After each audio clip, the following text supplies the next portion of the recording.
30 Days to Self-Discipline. Written and published by Audiobook. Introduction.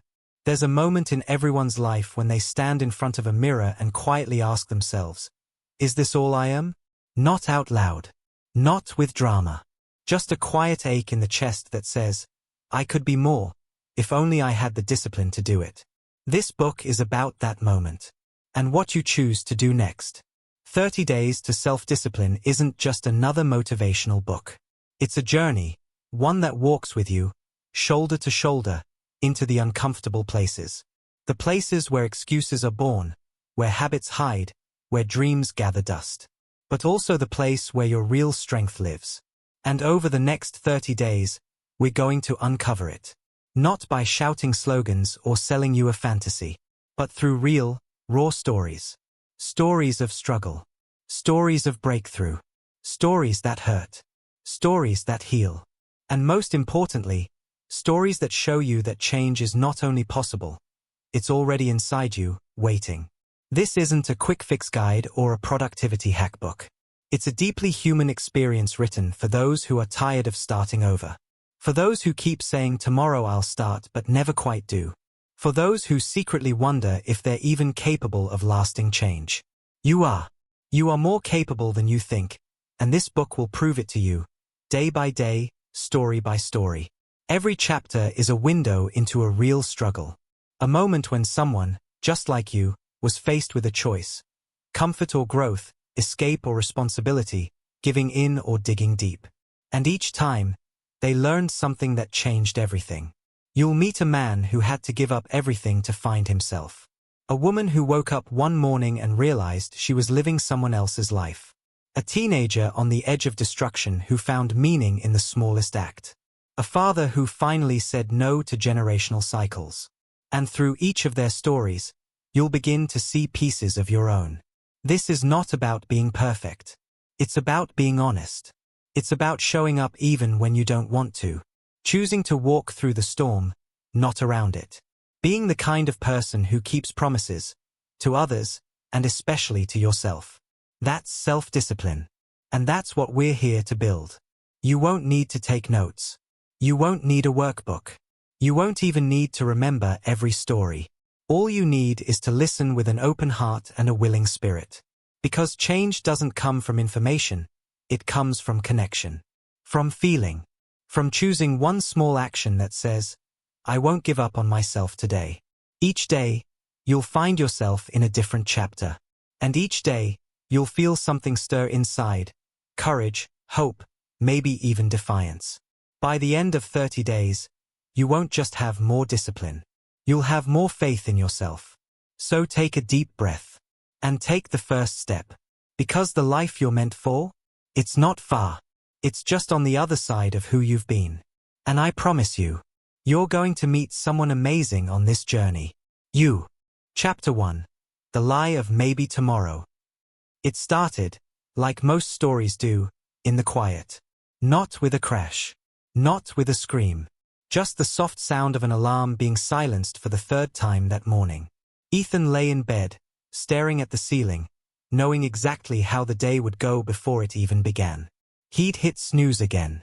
He'd rush through his morning, skip breakfast, feel irritated by traffic, promise himself he'd go to the gym after work, and then, like always, he wouldn't. The day hadn't started, but it was already lost. And he knew it. But instead of changing anything, Ethan whispered 2 words to himself. The same 2 words he'd whispered for the past 8 months. Maybe tomorrow. He told himself tomorrow he'd wake up earlier. Tomorrow he'd eat better. Tomorrow he'd make that phone call. Tomorrow he'd finally open the laptop and start the book he always said he'd write. But tomorrow never came. Not really. The lie of maybe tomorrow is subtle. It feels gentle, even kind. Like a warm blanket wrapped around your excuses. It gives you the illusion of intention while robbing you of action. Ethan wasn't lazy. He wasn't a bad person. He was just stuck. Stuck in that invisible place where people quietly wait for motivation to arrive like a miracle. But miracles rarely come to those who sit still. And that morning, something in Ethan cracked. Not loudly. Not dramatically. Just a flicker. A flicker of shame. Of frustration. Of truth. He sat up slowly, stared at his unshaven reflection in the mirror across the room, and asked himself the question he'd been avoiding for years. What if tomorrow never comes? His heart tightened. Not because he feared dying, but because he feared never living. That thought haunted him more than anything. He walked into the bathroom. The air smelled stale, the sink cluttered with half-used products and forgotten promises. He splashed water on his face, looked in the mirror, and there it was, the truth staring back at him. You're the reason your life is stuck. You're also the only one who can fix it. He didn't say it out loud, but he didn't need to. The mirror had heard enough lies. Ethan sat on the edge of his bed, towel around his shoulders, water dripping from his chin. The apartment was quiet, too quiet. He glanced at his phone. Dozens of notifications. Messages he hadn't answered. Reminders he kept snoozing. Gym membership charges for a gym he hadn't stepped into in 5 months. A life full of intentions, but hollow on action. He opened a text from his younger brother, sent days ago. Hey man, you good? Haven't heard from you in a while. Let's talk soon. Ethan stared at it. He typed yeah, all good, then deleted it. Typed again, been busy. Deleted again. What was he really going to say? That he was too tired from doing nothing? He put the phone down. There was nothing busy about avoiding yourself. He wandered into the kitchen. Opened the fridge. Leftovers. Old salad. Half a bottle of soda. He poured a glass, then stopped. He poured it down the drain instead. It wasn't a big moment. It wasn't a victory. But it was different. And sometimes, different is all you need to begin. He stood there, hands on the sink, thinking about every time he'd promised himself change. Every motivational video he'd watched. Every planner he bought. Every Monday he declared a fresh start. And every time he ended up right back here. He realized something that morning, something most people spend years ignoring. Self-discipline isn't about doing hard things. It's about doing the right thing when no one's watching. It's about brushing your teeth when you're depressed. It's about walking away from your phone when your brain screams for distraction. It's about saying no to what feels good now so you can say yes to the life you actually want. And it's about making a decision, not for next week or next year, but for today. Because maybe tomorrow is the language of regret. But right now, that's the language of change. Ethan didn't become a new man that morning. But he did something he hadn't done in a long time. He made one real promise to himself. I will stop waiting for motivation. I will move without it. He didn't know what the rest of the day would bring. He didn't have a perfect plan. But he got dressed, laced up his dusty running shoes, and stepped outside. It was cold. The sky was gray. The world looked the same. But something inside him had shifted. And as he jogged down the block, awkward, slow, breathless, he smiled for the first time in weeks. Not because it felt good. It didn't. But because he was finally doing something that hurt now, but would heal later. That's what self-discipline is. Not a punishment. Not a prison. But a promise to become who you were meant to be. By the third block, Ethan's lungs burned. His legs felt like cinder blocks. Every step reminded him just how far he'd let himself go. He wanted to stop. Every part of him screamed to stop. But then, he remembered. He wasn't running to get fit. He wasn't running to impress anyone. He was running to break a pattern. And patterns don't break with comfort. They break with sweat. With soreness. With silence. With choosing the harder path when the easier one is right there. Whispering, come back to the couch. You don't have to do this. But Ethan kept moving. Each step wasn't just forward motion.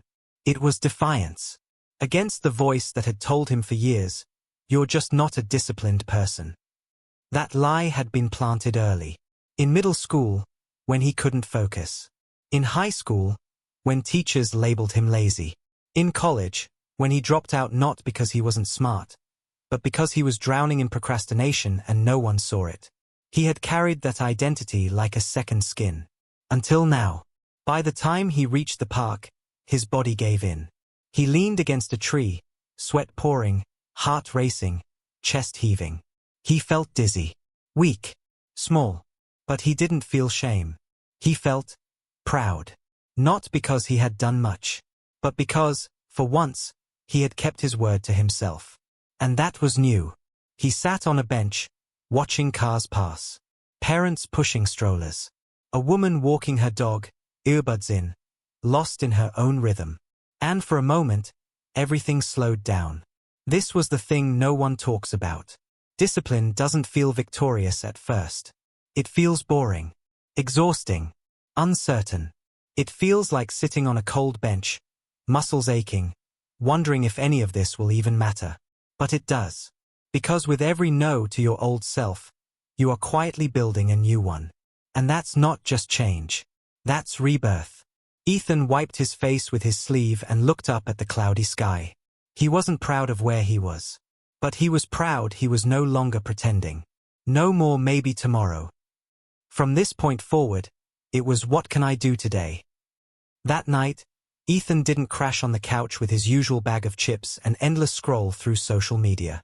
He sat at his small kitchen table, still in his worn hoodie and sweatpants, with a notebook in front of him and a cheap pen that barely worked. No big plans. No rigid schedules. Just one question written at the top of the page. What did I do today that I said I would? Underneath, he wrote, I got out of bed when I didn't want to. Or I ran, even though it was hard. I didn't lie to myself today. That was it. 3 things. But it felt like 10,000 pounds lifted from his chest. See, most people think discipline starts with control. But that's not true. Discipline begins with honesty. Not with the world. With yourself. It's about finally saying, I'm tired of pretending. I'm tired of living on pause. Ethan stared at the page for a long time. Then he wrote one more thing at the bottom. I want to believe in me again. That sentence made his throat tighten. Because it had been years since he truly did. He had learned how to smile for others. How to nod, laugh, blend in, survive. But behind every joke, behind every I'm good, man, there was a quiet war going on. A war against himself. The kind no one sees. The kind where the enemy isn't failure, but fatigue. Not the kind that comes from working hard, but the kind that comes from doing nothing and still feeling exhausted. That night, he made a simple rule. Just one. No more breaking promises to himself. Even the small ones. Especially the small ones. Because that's how trust is built. Not in grand gestures, but in small daily victories. Getting up when he said he would. Finishing the one thing he said he'd do. Saying no when everything inside him screamed just once won't hurt. He knew it wouldn't be perfect. He knew he'd mess up. But the old version of him, he made failure final. The new version, he'd use failure as fuel. And for the first time in years, he felt something real. Not confidence. Not joy. Conviction. The quiet, powerful kind. The kind that says, I may not be there yet, but I've finally started walking. The next morning, the alarm rang at 6 a.m. Ethan's eyes blinked open, heavy with resistance. His body ached. His mind offered him the same escape hatch.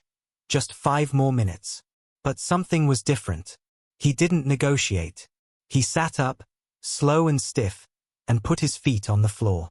That was the promise. That was the new rule. No more breaking promises to myself. He didn't leap into the day like a motivational video. He shuffled, groaned, brushed his teeth with a sense of duty, not excitement. But he moved. And every movement mattered. He didn't care how long it would take to change his life anymore. He cared about doing something today that his future self would thank him for. That was enough. On the way to work, the world seemed louder. Not in volume, but in presence. The trees looked sharper. The sun, warmer.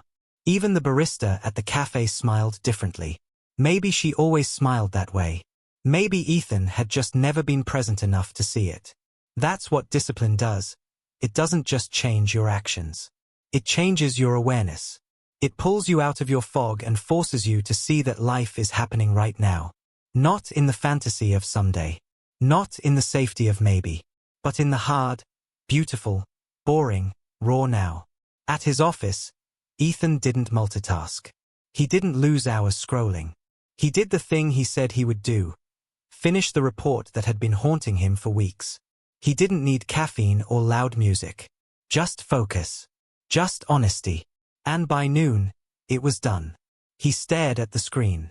A smile curled onto his lips. Not because the task was special, but because he followed through. That was the new drug. Not dopamine from distractions. Not sugar. Not likes. Completion. That night, he wrote again in his notebook. I got up when the alarm rang. I finished the report. I didn't give in to the scroll. Then, for the first time, he added a new section. How did I feel today? He paused. Wrote. Proud. Capable. Tired, but not drained. That distinction was everything. Later that week, Ethan met up with an old friend for coffee. They hadn't spoken in months. Life had drifted them apart, like it does when people stop trying. The conversation was light at first, small talk, shared laughs, a few awkward pauses. But somewhere between the second sip and the third story, his friend leaned in and asked, You seem different. What's going on? Ethan paused. He could have said, I started running. He could have said, I'm waking up earlier. But none of that really explained it. So instead, he said the truest thing he could. I stopped lying to myself. His friend looked confused, but Ethan didn't try to explain further. He didn't need to. Some things don't translate into words. Some things have to be lived. And this journey, wasn't about explaining. It was about experiencing. He wasn't healed. He wasn't finished. But he was becoming someone new, someone he could trust. And trust, once rebuilt, is a sacred kind of power. Because once you trust yourself again, you don't fear hard things anymore. You stop needing others to validate your path. You stop chasing shortcuts. You stop waiting for the right time. You just begin. And when you begin, the universe leans in. Not to help you, but to test you. To see if you're serious. To see if you'll keep going even when it gets quiet, inconvenient, lonely. Ethan knew those tests were coming. But he wasn't afraid of them now. Because he had made peace with a simple truth. Discipline doesn't start with perfect plans. It starts with one honest step. A step that says, I choose to begin today. No more maybe tomorrow. That version of him was gone, buried in the silence of a Monday morning. And in his place stood someone new, not louder, not stronger, but real. Someone who would keep showing up, no matter how small the step. Someone who didn't need motivation. Just a mirror and a promise. A promise he would finally keep. Chapter 2. The Prison of Comfort. The couch was shaped like him now. Not metaphorically, physically. It had sunk where his body always sank. Same cushion. Same spot. Same blanket draped over the armrest, like a loyal pet waiting for its owner. Nina stared at the television, not really watching. The screen flickered with color, movement, sound, but her eyes were dull. Her hand moved out of habit, not hunger, as she scooped another handful of chips and dropped them into her mouth. It was almost 10 p.m. The laundry sat unfolded. The email she meant to send was still a draft. Her journal was open, untouched on the table. She had told herself today would be different. But the couch won again. Comfort had a way of convincing her that life wasn't urgent. You're tired, it whispered. You've had a long day. You'll do it tomorrow. Rest is self-care. And it was, until rest became escape. Until comfort became a cage. That night, something broke the pattern. A commercial, of all things. A woman running up a hill, sweating, alone, pushing through exhaustion. Then a voiceover. Discomfort is where growth lives. It was cliché. Overused. Probably scripted by a 22-year-old copywriter who had never broken a sweat in their life. But still, it hit something in her. Nina looked around her tiny living room. The crumbs. The takeout bags. The soft glow of Netflix asking, Are you still watching? And she asked herself a question she hadn't dared say out loud in months. When did I trade my potential for comfort? Nina turned off the TV. Not with resolve. Not with some grand breakthrough. Just a quiet click and an uncomfortable silence. She sat there, staring at the black screen, and for the first time in a long time, she felt how loud the silence was. That's the thing about comfort. It doesn't scream. It lulls. It cradles you in apathy, until one day you wake up and realize you haven't moved in months. She picked up her phone, opened her camera, flipped it to selfie mode. The woman staring back at her looked tired. Not in the physical way. Not in the eye bags or pale skin. But in her posture. In her spirit. There was no fight in her. Just quiet resignation. Nina had dreams once. Big ones. She used to wake up early, journal, plan, run 3 miles before work. She used to speak about her goals with fire. Now, she couldn't even fold laundry without zoning out halfway through. She dropped the phone and leaned back. And that's when it hit her. This couch wasn't just furniture. It was a monument to her avoidance. A shrine to all the times she had chosen ease over effort. Numbness over progress. Comfort over growth.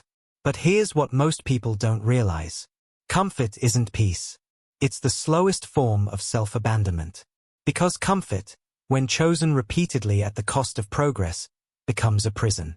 One that doesn't look like punishment. It looks like Netflix, DoorDash, scrolling, softer clothes, easier choices, quieter days, smaller dreams. Nina stood up, barefoot, crumbs sticking to her skin. She looked around her apartment and saw the truth. She wasn't relaxing. She was hiding. Nina walked into the kitchen and poured the rest of the chips into the trash.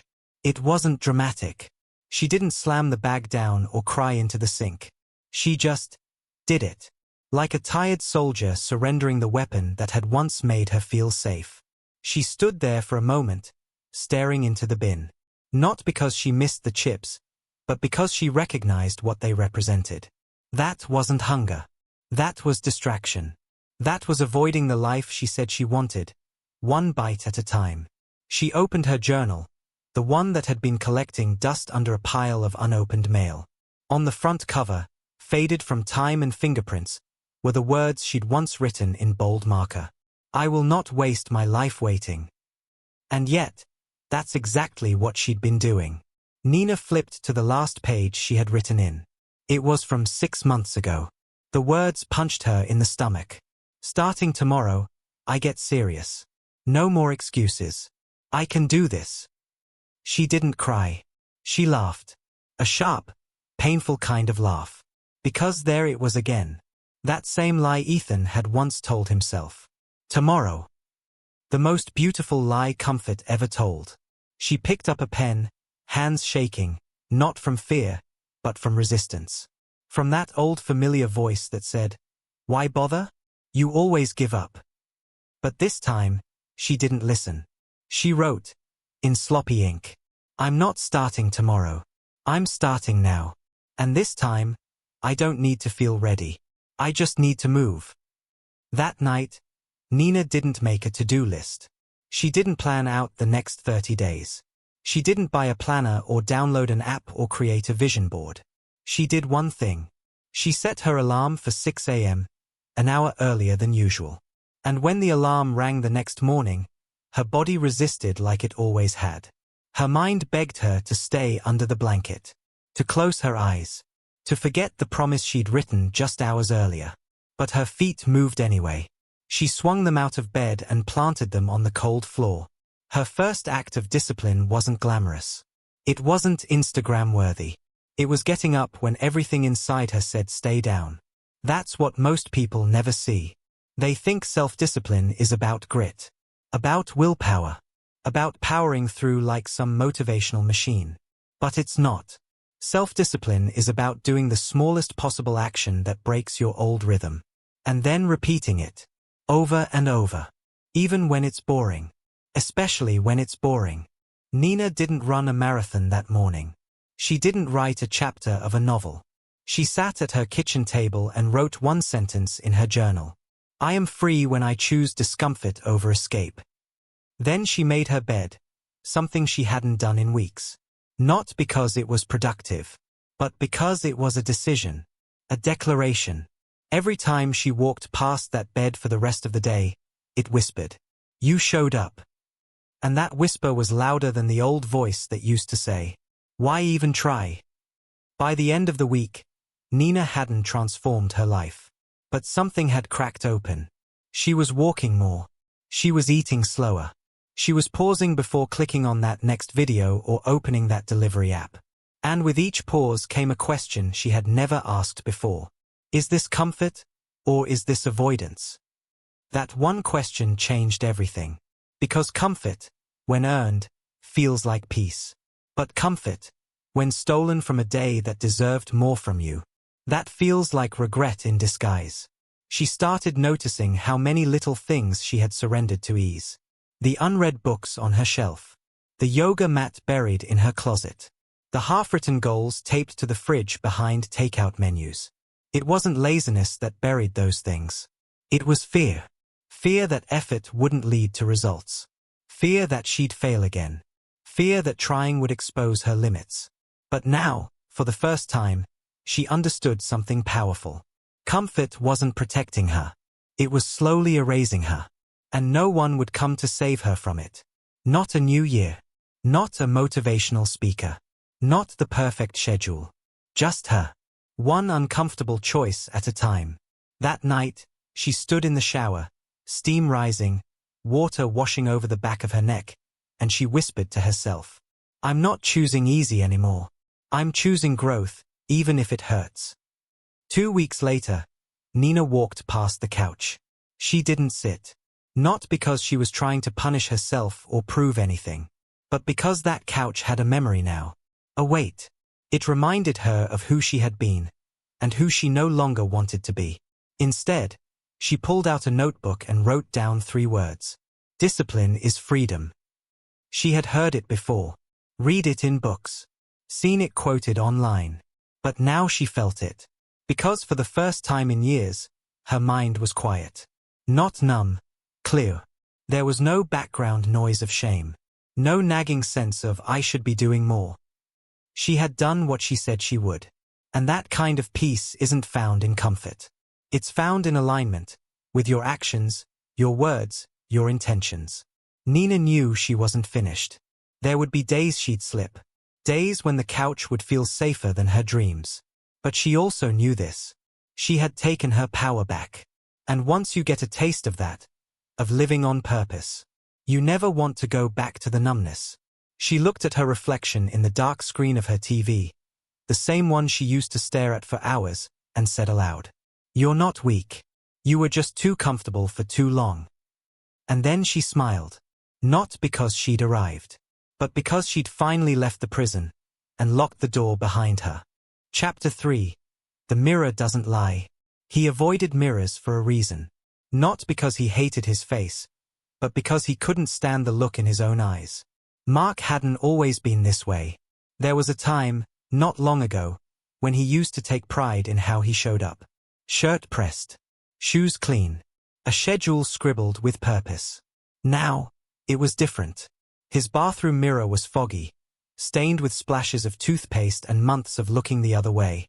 It had become easier to glance past his reflection than face what it told him. You said you'd change.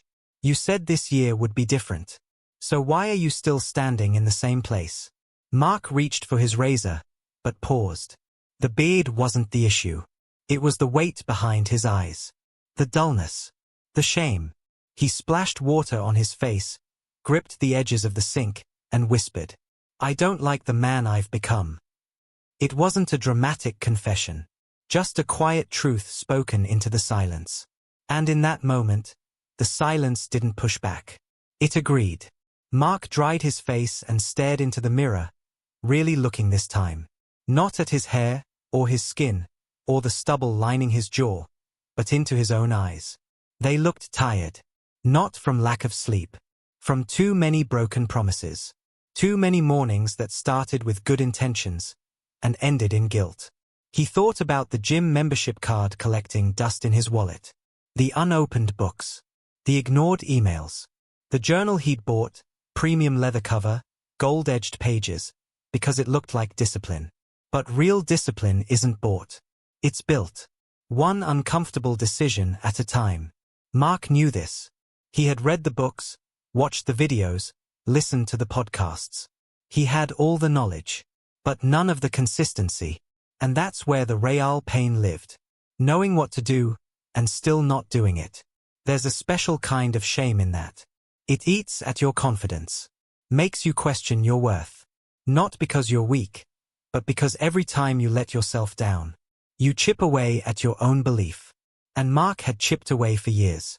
Until all that was left was a man who flinched at his own reflection. Mark opened the bottom drawer of his nightstand. Inside was a small notebook, unmarked, barely used. It was meant to track habits, goals, progress. He had started it last January. First page. This year I become unstoppable. The next page was blank. And the one after that. And the one after that.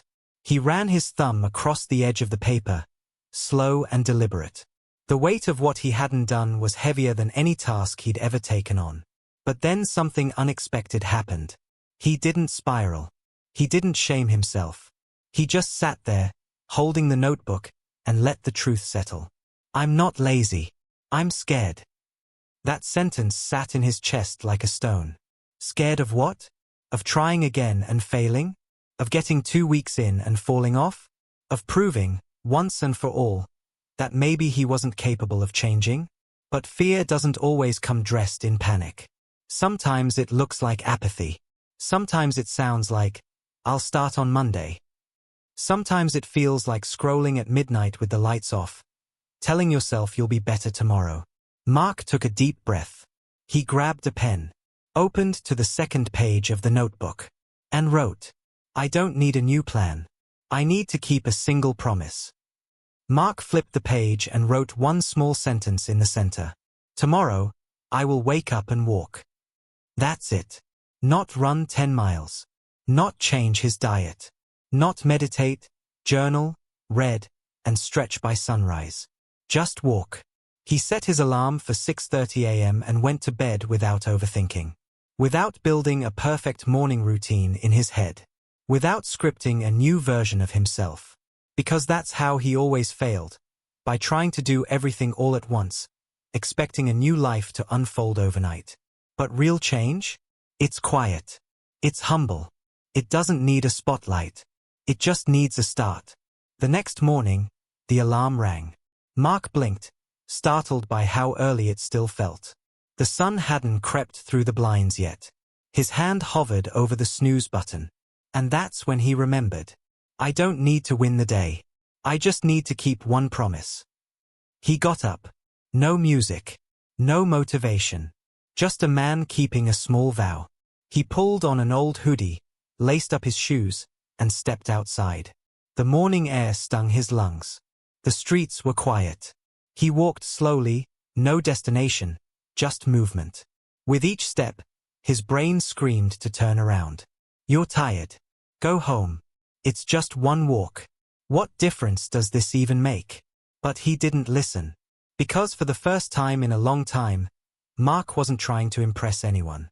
He was just trying to trust himself again. Mark walked for 20 minutes that morning. Not far. Not fast. Just forward. When he returned, the house looked the same.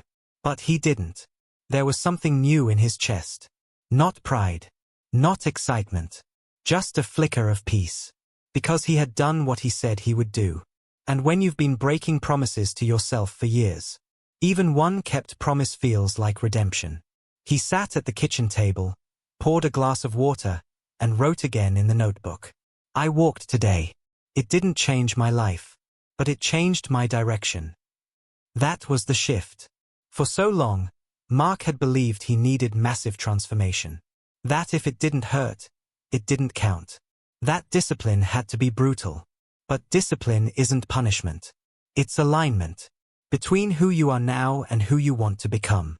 And the gap between those two identities? It's bridged by small, repeated choices. Mark didn't make a new plan that day.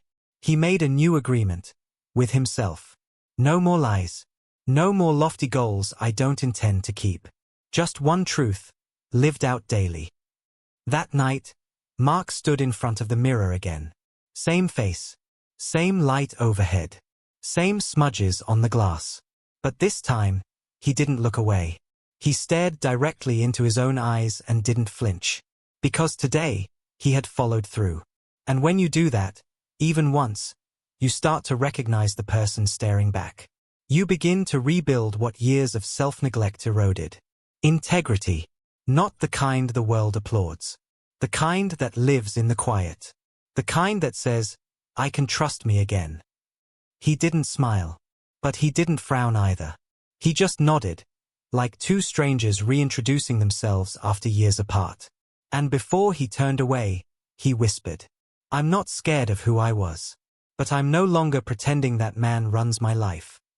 Then he turned off the light. And as the room fell into darkness, something else rose in its place.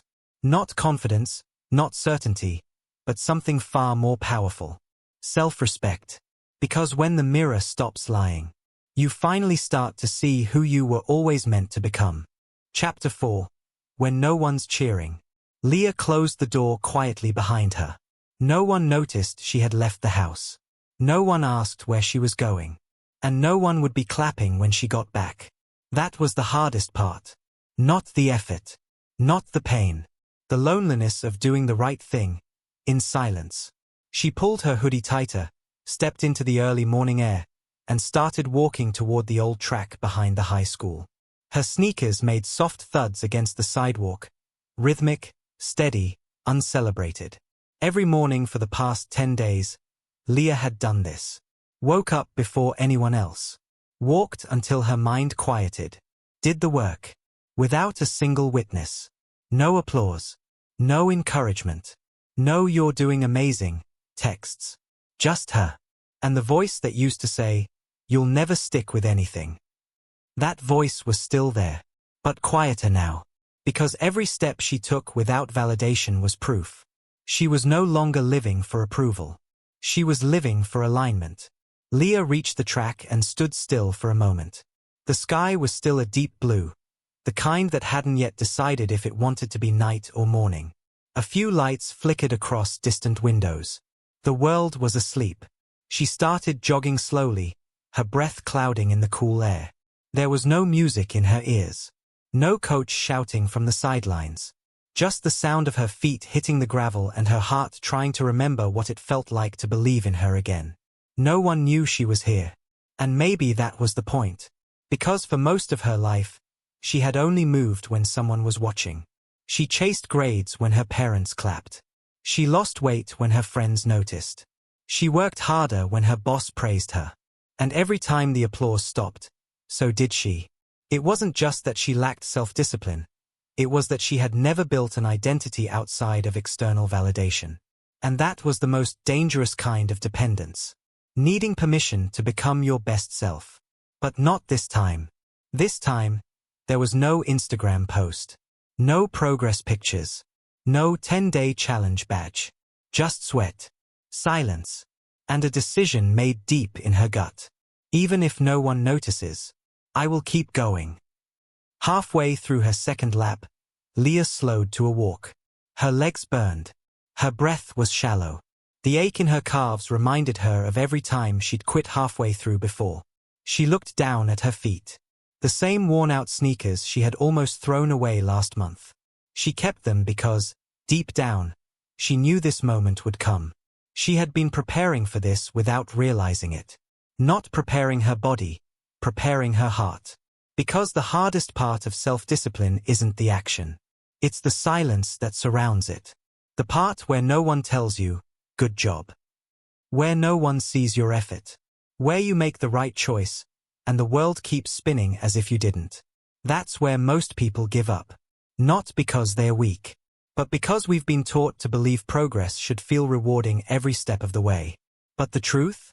Progress feels empty, before it feels empowering. It feels like lonely mornings. Like jogging on a cold track in the dark. Like passing the mirror and seeing no difference yet, but still showing up. Because the mirror doesn't show what's being rebuilt on the inside. Not yet.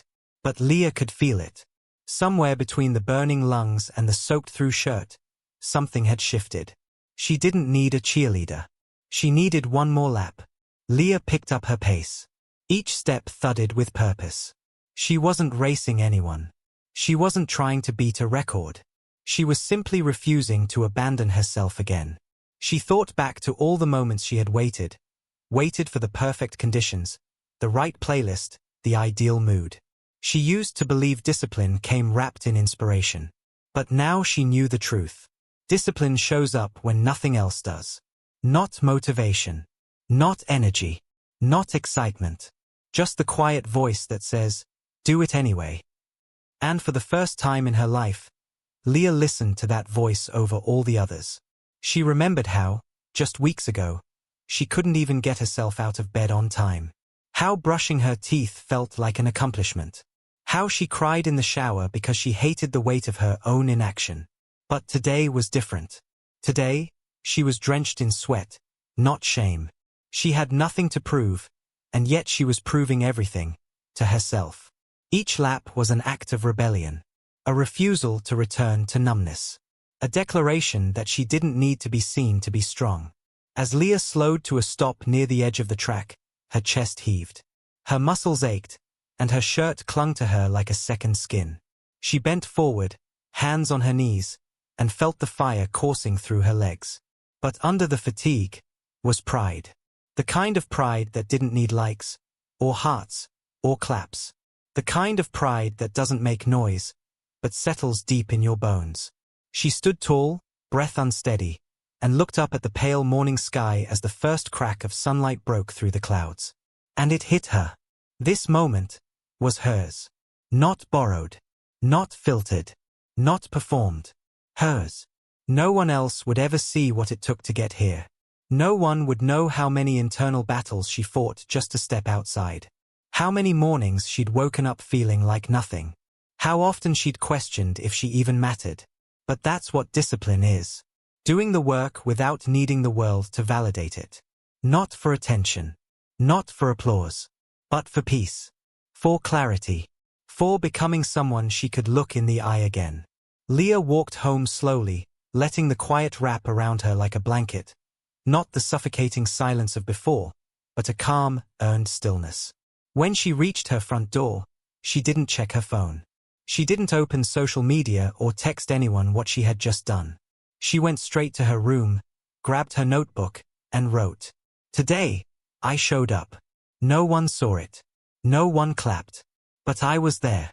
And that counts." She paused, letting the ink dry on the page. Then she added one more line. Real discipline begins when no one's watching. Because in the absence of applause, you discover something far greater than recognition. You discover who you are when it's just you. No audience. No spotlight. No trophy. Just the quiet echo of your own footsteps, and the quiet truth that you're no longer waiting to be seen to matter. Leah closed the notebook, placed it beside her bed, and smiled. She didn't need cheering. She needed to remember. The strongest voices are the ones you build inside. Chapter 5. The day you don't feel like it. The rain hit the windows like fingers tapping to be let in. Darren stared at his alarm clock, 6:12 a.m. He had already missed his usual wake-up time by 42 minutes. He didn't care. Today was one of those days. The kind where the bed feels heavier. The kind where the air feels thick. The kind where the thought of brushing your teeth feels like running a marathon. He pulled the blanket over his head. It was warm, safe, familiar. And for a moment, he told himself the same sweet lie he'd told on so many mornings before. Just today. I'll rest today. I've earned it. But underneath that thought was another one. Quieter, sharper. This is how it starts. One skipped morning. One broken streak. One small compromise that quietly unravels everything you've been building. Discipline isn't tested on the days you feel strong. It's tested on the day you don't feel like it. At all. Darren lay there, motionless, the weight of fatigue pressing harder than the blankets ever could. He thought about how far he'd come. 12 straight mornings of getting up on time. 12 mornings of journaling, stretching, and moving his body, even when it hurt. 12 mornings of silence that didn't feel empty anymore. And now, this. It wasn't just about the skipped alarm. It was about what it meant.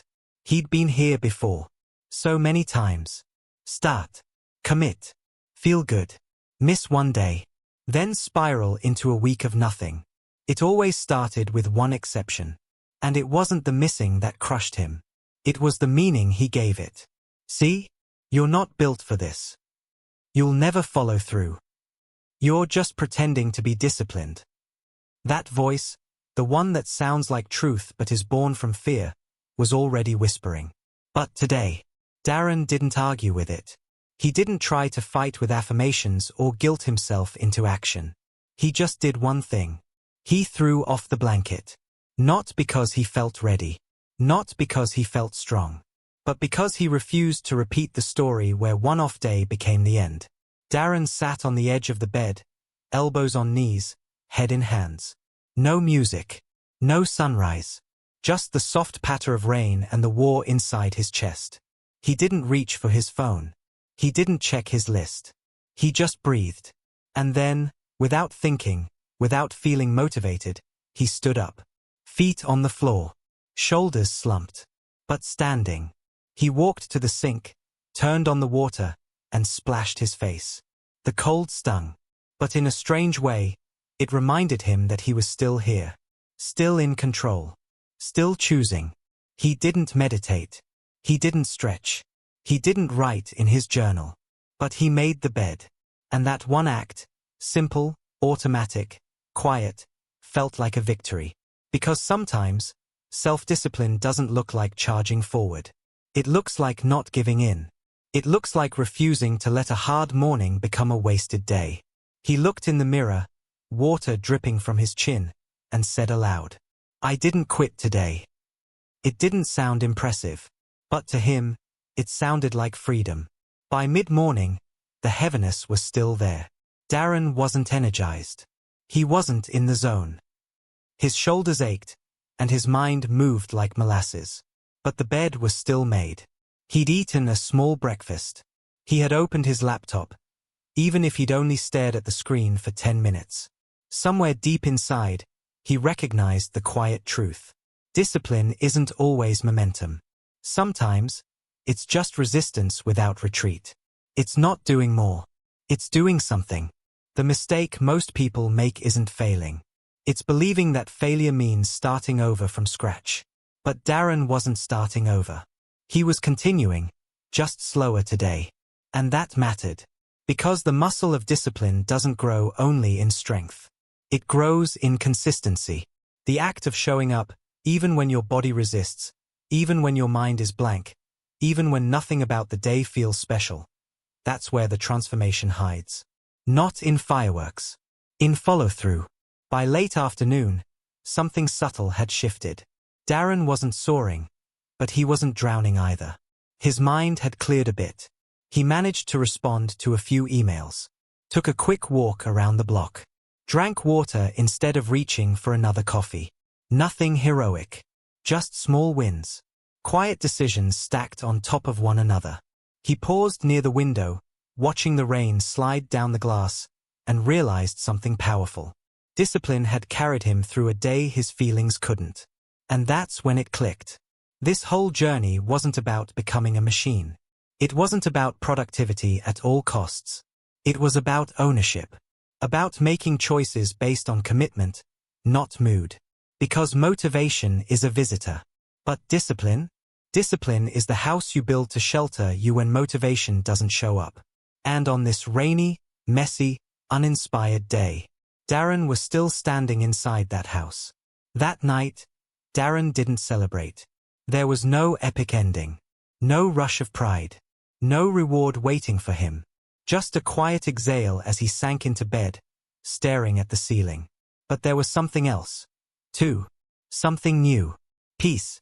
Not the kind that comes from finishing everything, but the kind that comes from not abandoning yourself when it would have been easy to. He reached over to his notebook and scribbled one sentence before turning out the light.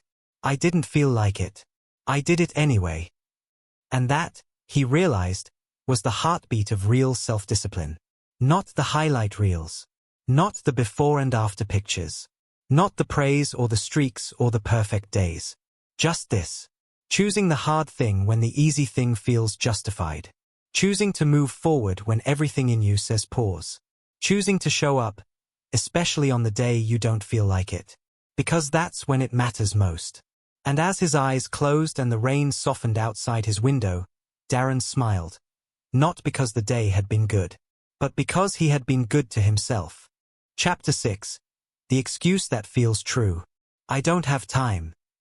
Those 4 words slipped out of Jasmine's mouth before she could even think. It was automatic, reflexive. She had said them so many times they didn't even feel like an excuse anymore. They felt like a fact. Between her job, her kids, her aging parents, her bills, and her never-ending to-do list, time felt like a luxury she didn't have. So when her friend invited her to try a 20-minute morning routine, a simple mix of breathing, stretching, and journaling, Jasmine laughed. I barely have time to shower, she said. But that night, as she lay in bed scrolling mindlessly, something sharp twisted in her gut. Because she hadn't missed a day of TikTok. She hadn't missed a single scroll session, Netflix episode, or late-night snack. She had time. She just hadn't been honest with how she used it. And that realization hit her harder than any motivational speech ever could. Jasmine stared at the ceiling, her phone still glowing beside her. The room was quiet. Kids asleep. Emails silenced. The outside world had finally stopped pulling at her. And now there was nothing left but the truth. She wasn't tired because of her responsibilities. She was tired because of her avoidance. Tired from carrying the guilt of what she could do but chose not to. She thought about how easy it had been to lie to herself. I don't have time. It sounded reasonable. It made her feel like a victim of circumstance. Like she was trapped under life's weight. But she wasn't trapped. She was comfortable. Comfortable with blaming time instead of making choices. Because making a choice meant taking responsibility. And responsibility meant facing the truth. There was time. She just hadn't been using it on the life she said she wanted. And that truth didn't shame her. It freed her. Because if she had created this pace, this routine, this version of herself, then she could create something different. The next morning, Jasmine didn't overhaul her life. She didn't wake up at 5 a.m. or do yoga on the balcony with herbal tea. She just opened her eyes and sat up, 10 minutes earlier than usual. The house was still quiet. She tiptoed into the kitchen, poured a glass of water, and sat at the table. No distractions. No expectations. Just her, a blank notebook, and a single question written at the top of the page. What did I trade my time for yesterday? She stared at it. The answer stung. 45 minutes scrolling on social media. 2 episodes of a show she barely remembered. 30 minutes rereading emails she didn't reply to. 0 minutes stretching, journaling, reading, breathing. She didn't judge herself. She just saw it. All of it. Clearly. Because discipline doesn't start with action.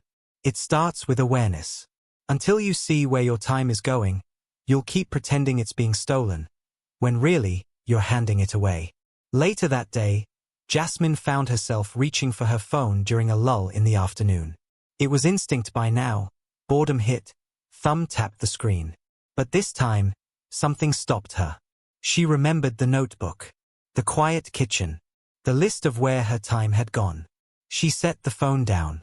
Instead, she stood up, stretched her arms overhead, and walked outside. Just 5 minutes. Just air and light and stillness.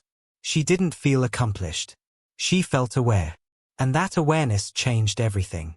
Because for the first time, she wasn't asking herself, do I have time? She was asking, is this how I want to use it? That shift, from excuse to intention, was subtle, but seismic. She realized she'd been waiting for free time to magically appear. But time doesn't appear. It's claimed. Carved from the noise. Protected from the distractions. Respected like the one resource she can never earn more of. And every time she made a conscious choice, No matter how small, it was like getting a piece of her life back. That night, Jasmine sat on the couch with her kids asleep, the dishes done, and the quiet humming through the house like a lullaby. Normally, she'd lose the next hour to background noise. A show she didn't love. Messages she didn't need to answer. One more mindless scroll. But tonight, she didn't escape. She reached for her notebook instead. Flipping to a clean page, she wrote, "I always had time. I just didn't have clarity. Now I do." The realization stung, but it also empowered her.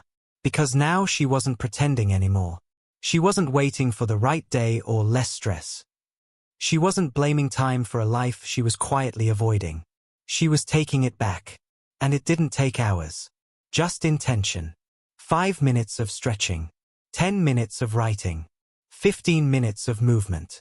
One single decision, this moment matters.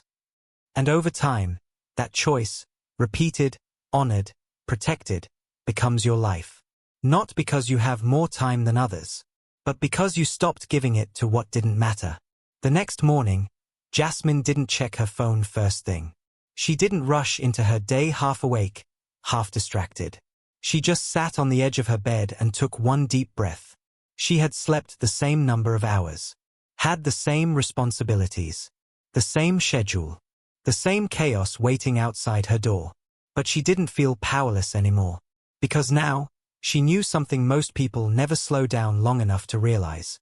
Time is not the enemy. It's the mirror. It reflects your choices. And when you say, "I don't have time," what you often mean is, "I've been giving it to everything but me." But Jasmine was done giving herself the scraps of her own life.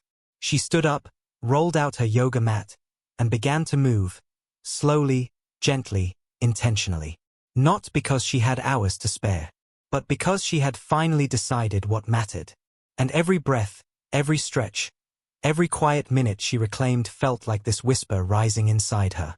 This was always yours. You just had to choose it. Chapter 7. The Temptation to Numb. The sound of a cork popping echoed through the kitchen like a ritual. Ben didn't even pour it into a glass anymore. He drank straight from the bottle, just enough to take the edge off. Not too much.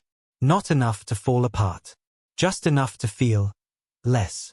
He wasn't an addict. At least, that's what he told himself. He had a job, paid his bills, smiled in pictures. But every night, when the house fell silent and the world stopped demanding things from him, he reached for something to dull the silence inside. Sometimes it was wine. Sometimes it was sugar. Sometimes it was an hour-long scroll through lives he didn't care about. It wasn't about pleasure. It was about escape.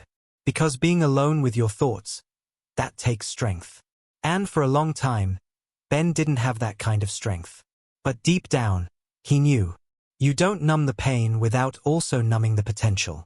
And if he kept choosing comfort over clarity, he'd never feel fully alive again.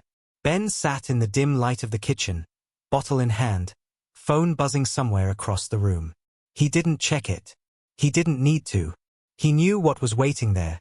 Notifications, updates, half-hearted conversations that danced around real connection. It was strange, how full his life looked from the outside. And yet, how empty it felt when everything quieted. That was the part no one talks about. You can be productive and still be disconnected. You can achieve and still be aching. And the most dangerous thing? You can learn to function while numbing yourself every single night. Ben used to think self-discipline was just about structure, habits, routines, morning alarms. But now he was learning that the hardest kind of discipline was choosing to feel what you've spent years avoiding. He set the bottle down. Not out of resolve. Not because he felt strong.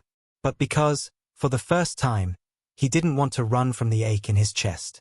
He wanted to hear it. Because buried beneath the urge to numb was the very reason he needed to change. Ben leaned back in his chair, eyes closed, the hum of the refrigerator filling the silence. He let the discomfort come. The lump in his throat. The memories. The quiet grief he'd been carrying like background noise. Not just about the wine.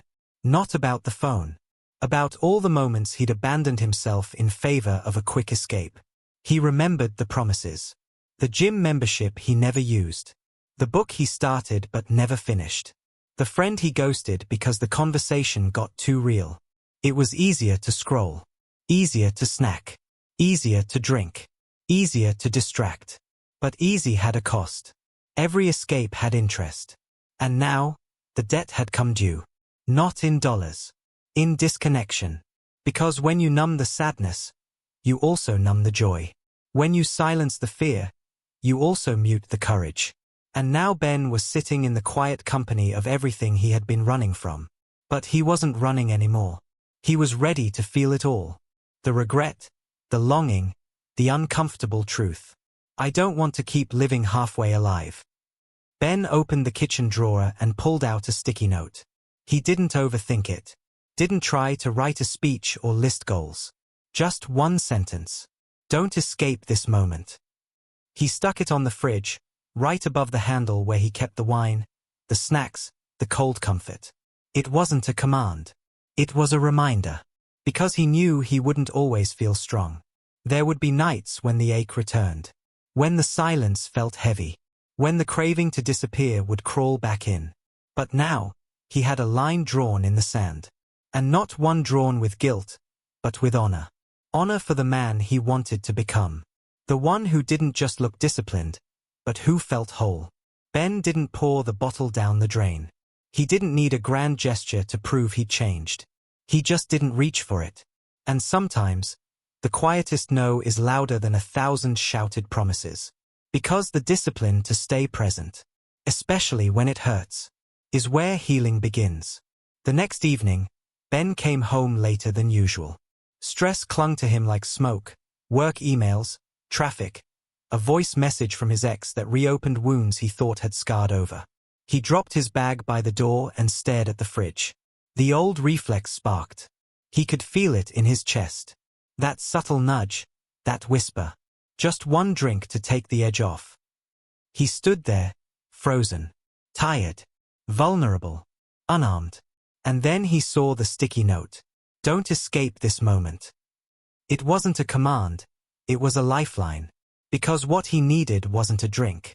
What he needed was a moment of truth. So he Saturday. In the dark kitchen. No TV. No phone. No coping. Just breathing. He let the day catch up to him. The anger. The sadness. The questions. The silence. And he didn't run. Because now, he knew the truth. Numbing was a pause button on pain. But it was also a pause button on growth. And if he kept pausing, his life would never play. That night, Ben lay in bed, sober, restless, but present.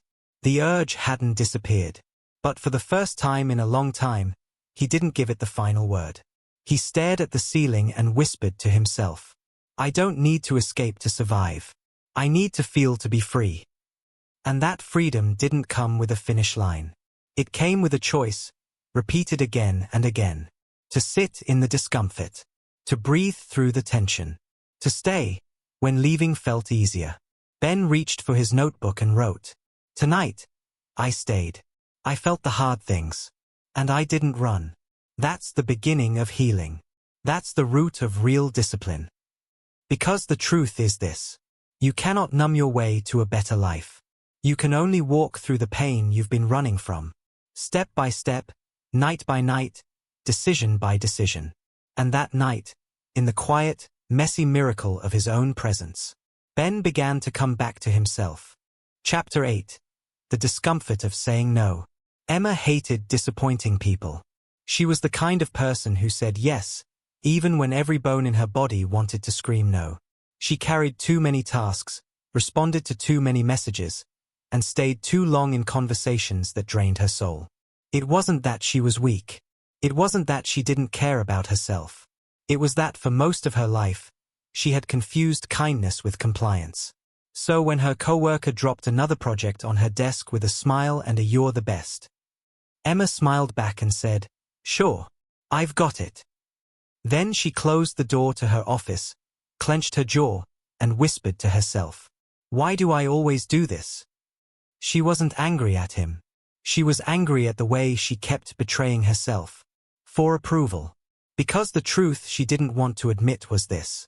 Sometimes, the most disciplined thing you can do is say no. Emma sat at her desk, staring at the extra work she didn't have time for. Her calendar was already full. Her inbox was a war zone. Her energy was at zero. But she didn't speak up. Because what if they got upset? What if she was seen as difficult? Unhelpful? Not a team player? She had always been the dependable one. The go-to girl. The fixer. And for a long time, that made her feel important. Until it didn't. Until it became a trap disguised as praise. Because every yes she gave to someone else was a no to her own peace. That afternoon, she didn't eat lunch. She didn't take a break. She pushed through with a smile, even as her mind whispered, "This isn't strength. This is fear wearing a mask." Fear of rejection. Fear of conflict. Fear of being seen as selfish. But what she was beginning to realize, what discipline was slowly teaching her, was that protecting your energy isn't selfish. It's sacred. And every boundary she avoided setting was another silent invitation for the world to keep taking. That evening, Emma sat in her car long after she'd pulled into the driveway. Her hands rested on the steering wheel. The engine ticked softly. Inside the house, dinner needed to be made. Laundry was waiting. A text from her sister blinked on her phone asking, "Can we talk? I really need you." She loved her sister, but she was empty. And in that still, exhausted moment, she heard a new voice inside her. Not angry, not dramatic, just honest. "You are allowed to choose yourself." Her eyes welled up. Because deep down, she wasn't afraid people would leave if she said no. She was afraid they'd stop loving her. As if her worth came from how much of herself she gave away. But here's what discipline was slowly teaching her. Love doesn't require self-abandonment. And saying no doesn't make you less kind. It makes you whole. She took a breath, picked up her phone, and did something she'd never done before. She typed, "I love you, but I can't talk tonight. I need to rest." Then she hit send. No apology. No over-explaining. Just truth. And it felt terrifying. But also, free. Emma sat in the dark car, phone still in her hand, her chest tight. She waited for the reply. For the disappointment. For the guilt to come crashing in. But all she got was a text back. "Of course. Take care of you. Love you." And just like that, the weight she had been carrying for years, the fear that saying no would mean losing love, began to crumble. She laughed softly, almost in disbelief. That's it? She had sacrificed so much of herself for so long, for a consequence that never existed. That's what discipline does. It exposes the lies that keep you small. It shows you that boundaries don't break relationships, they clarify them. Emma finally stepped out of the car and walked into her house with a new kind of energy. Not adrenaline, not pride, but something quieter. Authority. She wasn't a victim of her kindness anymore. She was the keeper of her energy. And from now on, that energy would be spent with intention. Not given away out of fear. That weekend, Emma got another text. A coworker needed help. Last minute. Urgent. Just a quick favor. The old version of her would have replied in seconds. Smiled. Agreed. Rearranged her day. Pushed her needs to the back again. But this time, she paused. She looked at the message. Read it twice. Then she placed her phone face down and asked herself one question. Is this a yes I mean, or a yes I'll regret? And just like that, the answer was clear. She picked up the phone and typed, "I'm sorry, I won't be able to help this time." No extra fluff. No excuses. No fake reason. Just a simple no. Her heart raced. Not because she was unsure, but because every no she spoke from now on was a yes to herself. A yes to her rest. A yes to her priorities. A yes to her peace. And that's what self-discipline really is. Not just pushing harder, but protecting what matters. Even when it's uncomfortable. Especially when it's uncomfortable. Because that's how you reclaim your life. One honest no at a time. That night, Emma lit a candle in her room and sat quietly with a cup of tea. No one needed her right now. No one was pulling at her energy. There was no fire to put out, no guilt tugging at her chest. Just stillness. She opened her notebook and wrote, "I said no today." And the world didn't end. But something else did. The version of me that believed her worth was tied to her usefulness. She stared at the words, then underlined the last sentence. Twice. It wasn't just about boundaries. It wasn't about being assertive. It was about self-respect. Because discipline isn't only waking up early, exercising, or checking off lists.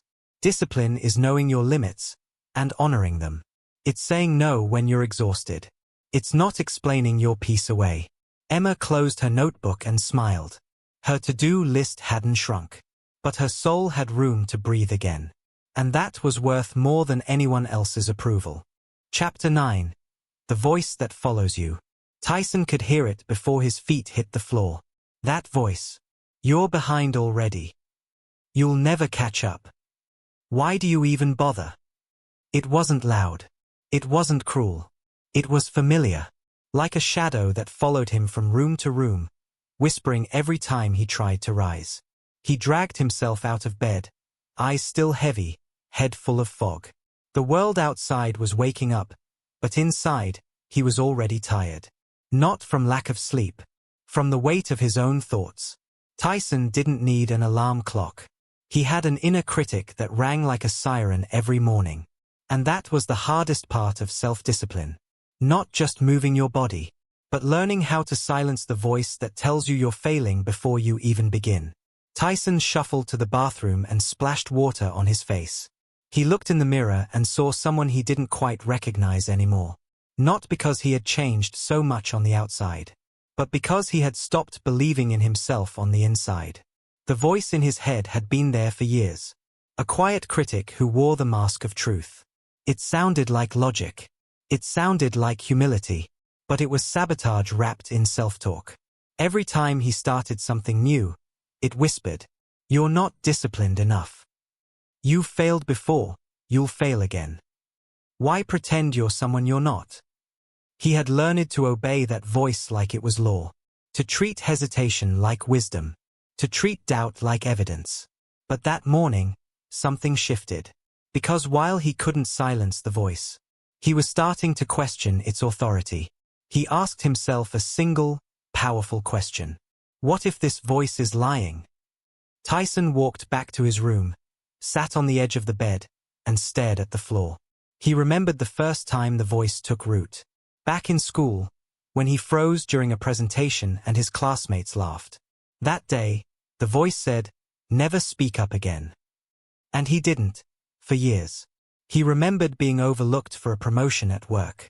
He told himself it was politics, bad timing. But the voice whispered, "You weren't good enough anyway." And somehow, he believed it more than the truth. Over time, it had become his internal narrator. Not loud, not dramatic, just constant. And if you hear something long enough, you start to live like it's true. But Tyson was tired of living a story written by fear. So he opened his notebook and did something new. He wrote down every sentence that voice had told him that week. Word for word. No editing. No sugarcoating. Then, next to each one, he asked the question, is this voice helping me grow? Or is it keeping me small? One by one, the mask started to fall. By the end of the page, Tyson wasn't angry at the voice. He felt something else. Sadness. Because he realized that voice had only ever repeated what he had heard from the world around him. Old wounds. Offhand comments. Childhood echoes. They weren't truths, they were tapes. And he'd been replaying them for years. But now, he had a choice. To keep listening, or to start speaking back. So, he drew a line down the page. And on the right side, he wrote what he needed to hear. Not toxic positivity. Not lies. Just counter-truths. Left side. You'll never stick with anything. Right side. Every small action proves that's not true. Left side. You're not disciplined enough. Right side. Discipline isn't something you are, it's something you practice. Line by line, he reclaimed his voice. And with every sentence, he felt something return. Not confidence. Authority. The quiet kind. The kind that comes from no longer letting your past write your present. That afternoon, Tyson went for a run. He didn't feel like it. His body protested. His mind offered an endless list of better ideas. Take a nap, start tomorrow, you've earned a break. And beneath all of it, that voice rose again. You're not the kind of person who finishes things. But this time, Tyson responded out loud. That used to be true. Not anymore. The words felt strange leaving his mouth, but also powerful. Because when you talk back to the voice, you start writing a new script. He didn't run far. He didn't run fast. But every step was a statement. Not to the world. Not to anyone else. To himself. A reminder that discipline isn't just physical. It's mental resistance training. It's not about silencing doubt. It's about not obeying it. And as he finished his run, lungs burning, sweat dripping, Tyson realized. The voice may never leave. But he no longer had to follow it. That night, Tyson sat on the edge of his bed again. Same spot, different man. He picked up his notebook and flipped to the page where he'd written the voice's lies. And beside each one, his own voice now stood. Stronger, quieter, truer. He wrote one final sentence at the bottom of the page. I don't need the voice to go away. I just need to keep choosing the truth over the noise. He exhaled. Closed the notebook. There was no music playing. No grand moment. Just him. In his room. Owning a part of himself he used to hand over to doubt. And that's the heart of self-discipline. It's not becoming perfect. It's learning to keep moving forward, even when your past tries to drag you back. Tyson laid down in the dark, that old voice still lingering faintly in the corners of his mind. But for the first time, it didn't have the last word. He did. Chapter 10. The day you want to quit.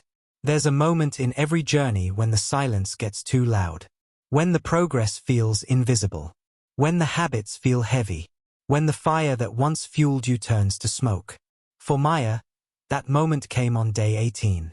She sat in her car after work, hands gripping the steering wheel, staring at the gym across the parking lot. She had gone every day for nearly 3 weeks. Not just to work out, but to become the kind of person who follows through. And now, she didn't want to go in. Not because she was tired, but because a voice in her head whispered, "It's not working. What's the point?" And in that split second, quitting felt reasonable. Not weak. Not dramatic. Just easier. But Maya didn't move. Because deep down, she knew, the moment you want to quit the most is usually the moment that matters most. Maya watched people walk in and out of the gym, confident, energetic, focused. She didn't feel like any of them. She felt small, defeated, like she had poured everything she had into this routine, and nothing had changed. Her body didn't look different. The scale hadn't moved. No one had noticed. No one had said, "You're glowing," or "You're so disciplined." She'd shown up every day, and still felt stuck in the same skin. That was the lie that nearly made her give up. If it doesn't look like progress, it must not be working. But some things grow in silence. Some roots take hold underground, slow, invisible, powerful. And maybe this part of the journey wasn't about results. Maybe it was about trust. Trusting that what she was doing mattered. Even when no one clapped. Even when she couldn't see it. Even when her own mind begged her to stop. She closed her eyes, took one breath, and whispered to herself, "Today, I don't need to feel like it. I just need to walk through that door." Maya opened the car door and stepped into the wind. It wasn't heroic. It wasn't triumphant. It was deliberate. Each step toward the gym felt like dragging a heavy weight. Not in her muscles, but in her spirit. But she walked anyway. She didn't go hard that day. She didn't break records or push her limits. She moved slowly, quietly. No music. No pre-workout. No selfies. Just movement. Just presence. Just proof that she was still here. Because the truth was this. The days you feel unstoppable aren't the ones that change you. It's the days you show up with nothing left. And choose not to break the promise. And Maya didn't break. She finished her workout. Stretched her sore limbs. Wiped sweat from her forehead. And as she walked out of the gym, still feeling unsure, still craving results, she realized something. She didn't need certainty to be consistent. She just needed to keep going. Back home, Maya stood in front of the mirror. No dramatic transformation. No six-pack. No jaw-dropping after photo. Just her, sweaty, tired, and still a little unsure. But something had changed. She wasn't looking for flaws anymore. She was looking for proof that she had shown up. And it was there, in her eyes. In her posture. In the calm behind her breath. Because showing up when you want to quit doesn't give you results overnight. It gives you credibility with yourself. And that credibility? That's the foundation of everything. Maya opened her journal and wrote, "I didn't quit. That's the win. That's the rep. That's the real growth." She underlined it. Not because it was poetic, but because it was true. Later that night, Maya sat on the floor with a blanket wrapped around her shoulders. The soreness in her legs was real, but the heaviness in her chest had eased. Not because life got easier. Not because the path was suddenly clear. But because she had done something hard and didn't run from it. She looked at her calendar. 18 days in a row. A quiet streak. No gold stars. No audience. Just her and the effort. And that effort wasn't loud. It didn't post selfies. It didn't demand recognition. But it was building something unshakable inside her. Resilience. The kind that doesn't need hype. The kind that doesn't fold when motivation disappears. The kind that whispers, "Keep going," when everything else says, "Why bother?" She closed her eyes, and for the first time that week, she smiled. Not because the day was perfect, but because she was still standing. Before bed, Maya picked up her journal one last time. She didn't write a long entry. Just one sentence. Simple, steady, and true. Discipline is doing what matters, especially when it doesn't feel like it matters yet. She sat with those words, letting them settle. Because deep down, she understood now.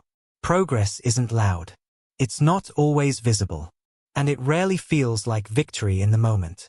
But every time you keep going, every time you show up on the hard day, every time you don't quit when it would be easier to, you're laying bricks. Quietly, patiently, relentlessly. And one day, without realizing it, you'll look up and realize you've built a life you no longer want to escape from. Maya turned off the light. And in the stillness of that quiet room, she knew one thing for certain. She wouldn't stop. Not because it was easy, but because it was worth it. Chapter 11. The Cost of Starting Over. Every Monday, Nathan made a promise to himself. This week will be different. And every Friday, he broke it. It wasn't intentional. It never was. One skipped workout. One late-night binge. One missed task that turned into 5. Then guilt. Then shame. Then the ritual. Delete the apps. Reorganize the to-do list. Make a fresh schedule. Start over. It gave him a sense of control. Like erasing the page made the story better. But deep down, Nathan was exhausted. Not from failing. From restarting. Because the hardest part of undisciplined living isn't falling behind. It's the emotional weight of beginning again. Again. And again. He didn't need more motivation. He needed something he had never built. Momentum. Nathan sat at his desk Sunday night, eyes locked on a blank spreadsheet labeled New Routine. Again. He'd made versions of this file more times than he could count. Color-coded, neatly organized, overflowing with goals he swore he'd finally keep. Drink more water. Wake up at 6 a.m. No sugar. Read every day. Go to the gym. Be better. The list was long. The excitement, temporary. Because every time he'd fall off, he wouldn't just adjust. He'd scrap everything. As if the problem was the plan. As if self-discipline meant starting over with a prettier version of the same broken promise. But that night, something inside him paused. He scrolled through the old tabs on his computer, dozens of fresh starts staring back at him like ghosts of failed intentions. And for the first time, he whispered the truth. I don't need to start over. I need to keep going from where I left off. Because the energy spent restarting was energy stolen from finishing. Nathan closed the spreadsheet. Not in defeat, but in clarity. He didn't need another perfect plan. He needed to return to the one he had already begun. The one that was working, before he let one off day convince him he had failed. He opened his journal from last month. Buried beneath old receipts and unopened mail, it still held his handwriting. Messy, real, unfinished. The last entry was dated 12 days ago. Day 14. Didn't feel like going to the gym. Did it anyway. He remembered that day. The soreness. The fight in his chest. And the satisfaction when it was over. Then day 15 never came. A meeting ran late. He got tired. Skipped once. And then, like every other time, he spiraled. But now, staring at that last entry, he realized something simple. Something he had never let himself believe. Missing one day doesn't erase 14. It just means you pick up where you left off. And maybe that's what real discipline is. Not perfection, but continuation. Nathan flipped to a blank page and wrote at the top, Day 15. Not day 1. Not a fresh start. Just the next step. He didn't feel powerful. He didn't feel focused. But he felt real. And real was better than perfect. That night, he laid out his gym clothes. Not because he was motivated, but because he knew what would happen if he didn't. The same thing that always happened, one excuse turning into 10. Discipline, he realized, wasn't about high standards. It was about low friction.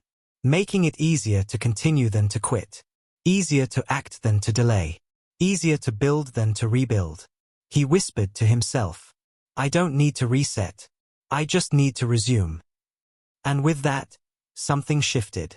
For the first time in years, he wasn't chasing a clean slate. He was building a solid one. The next morning, Nathan woke up to the familiar urge. Skip it.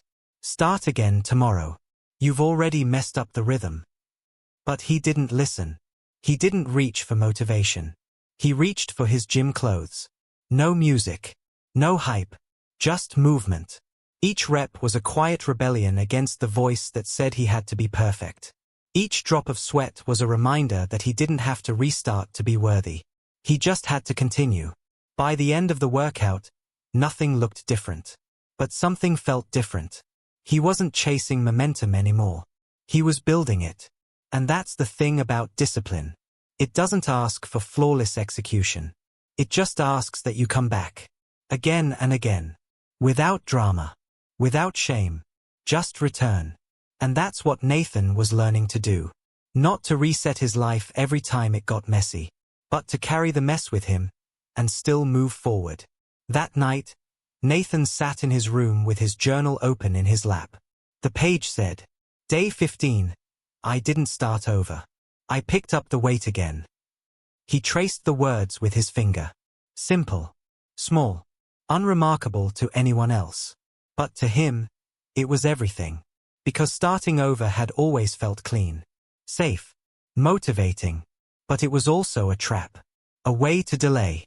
A way to stay in motion without making progress. A way to look like change without living it. But not this time. This time, he faced the discomfort of picking up where he left off. And in that quiet, ordinary act, he took his power back. Not from the world. Not from time. From himself. Because now he knew. You don't need another Monday. You don't need a new year. You don't need a perfect week. You just need the courage to say, let's keep going. Chapter 12. The fear of becoming who you're meant to be. Sophia stood at the edge of her comfort zone. Literally. She had one foot inside the coffee shop, the other still on the sidewalk, frozen. Inside, a group was gathering for a public speaking workshop she'd signed up for weeks ago. A promise she made to herself when she said, I'm done hiding. But now? Now her palms were sweating. Her throat tight. Her heart thudding so loud she swore the people inside could hear it. She could still leave. Walk to her car. Go home. Say it wasn't the right time. No one would blame her. Except for one person. Her future self. The version of her who was done playing small. The version who didn't flinch when her name was called. The version who didn't need to apologize for being seen. But becoming her would cost something. And that cost was the fear she was feeling now. Sophia took one shaky breath. It wasn't stage fright. It wasn't even the fear of failure. It was something deeper. The fear of becoming someone she'd spent her whole life doubting she could be. Because when you've told yourself for years that you're the quiet one, the background person, the one who listens but never leads, stepping into the light feels unnatural. Like you're impersonating someone braver. But this wasn't about pretending. It was about becoming. And becoming hurts. It rips you away from the version of yourself that felt safe, even if that safety was built from limitation. Sophia stepped forward. Her foot crossed the threshold. The bell above the door jingled. And in that small sound, barely noticeable to anyone else, she heard it clearly. The sound of a life changing. The room smelled like fresh espresso and faint anxiety. A dozen strangers sat in a loose circle, some scrolling their phones, others fidgeting with their notebooks. The instructor smiled warmly and gestured for Sophia to join. She nodded, but her body moved slower than her will. She took the seat closest to the door, a part of her still calculating an exit. The facilitator welcomed everyone and explained what they'd be doing. Small intros, then a short 1-minute talk, just about anything. No judgment. No pressure. But to Sophia, it might as well have been a TED Talk. Her heart thumped louder. Her mind raced. Her old identity, quiet, invisible, small, fought for survival. That's the part no one talks about. The moment when growth isn't just uncomfortable, it feels like betrayal. Because stepping into who you could be often means letting go of who you've pretended to be. And that goodbye? It aches. But Sophia didn't stand up to prove anything to them.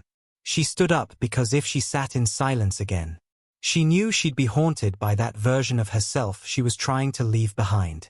Sophia stood in the center of the room, her knees slightly trembling, her hands cold. A dozen faces turned toward her, none hostile, just waiting. She swallowed hard and opened her mouth. Nothing came out. Then, finally, she said, "I'm not used to being seen." Silence. She took a breath.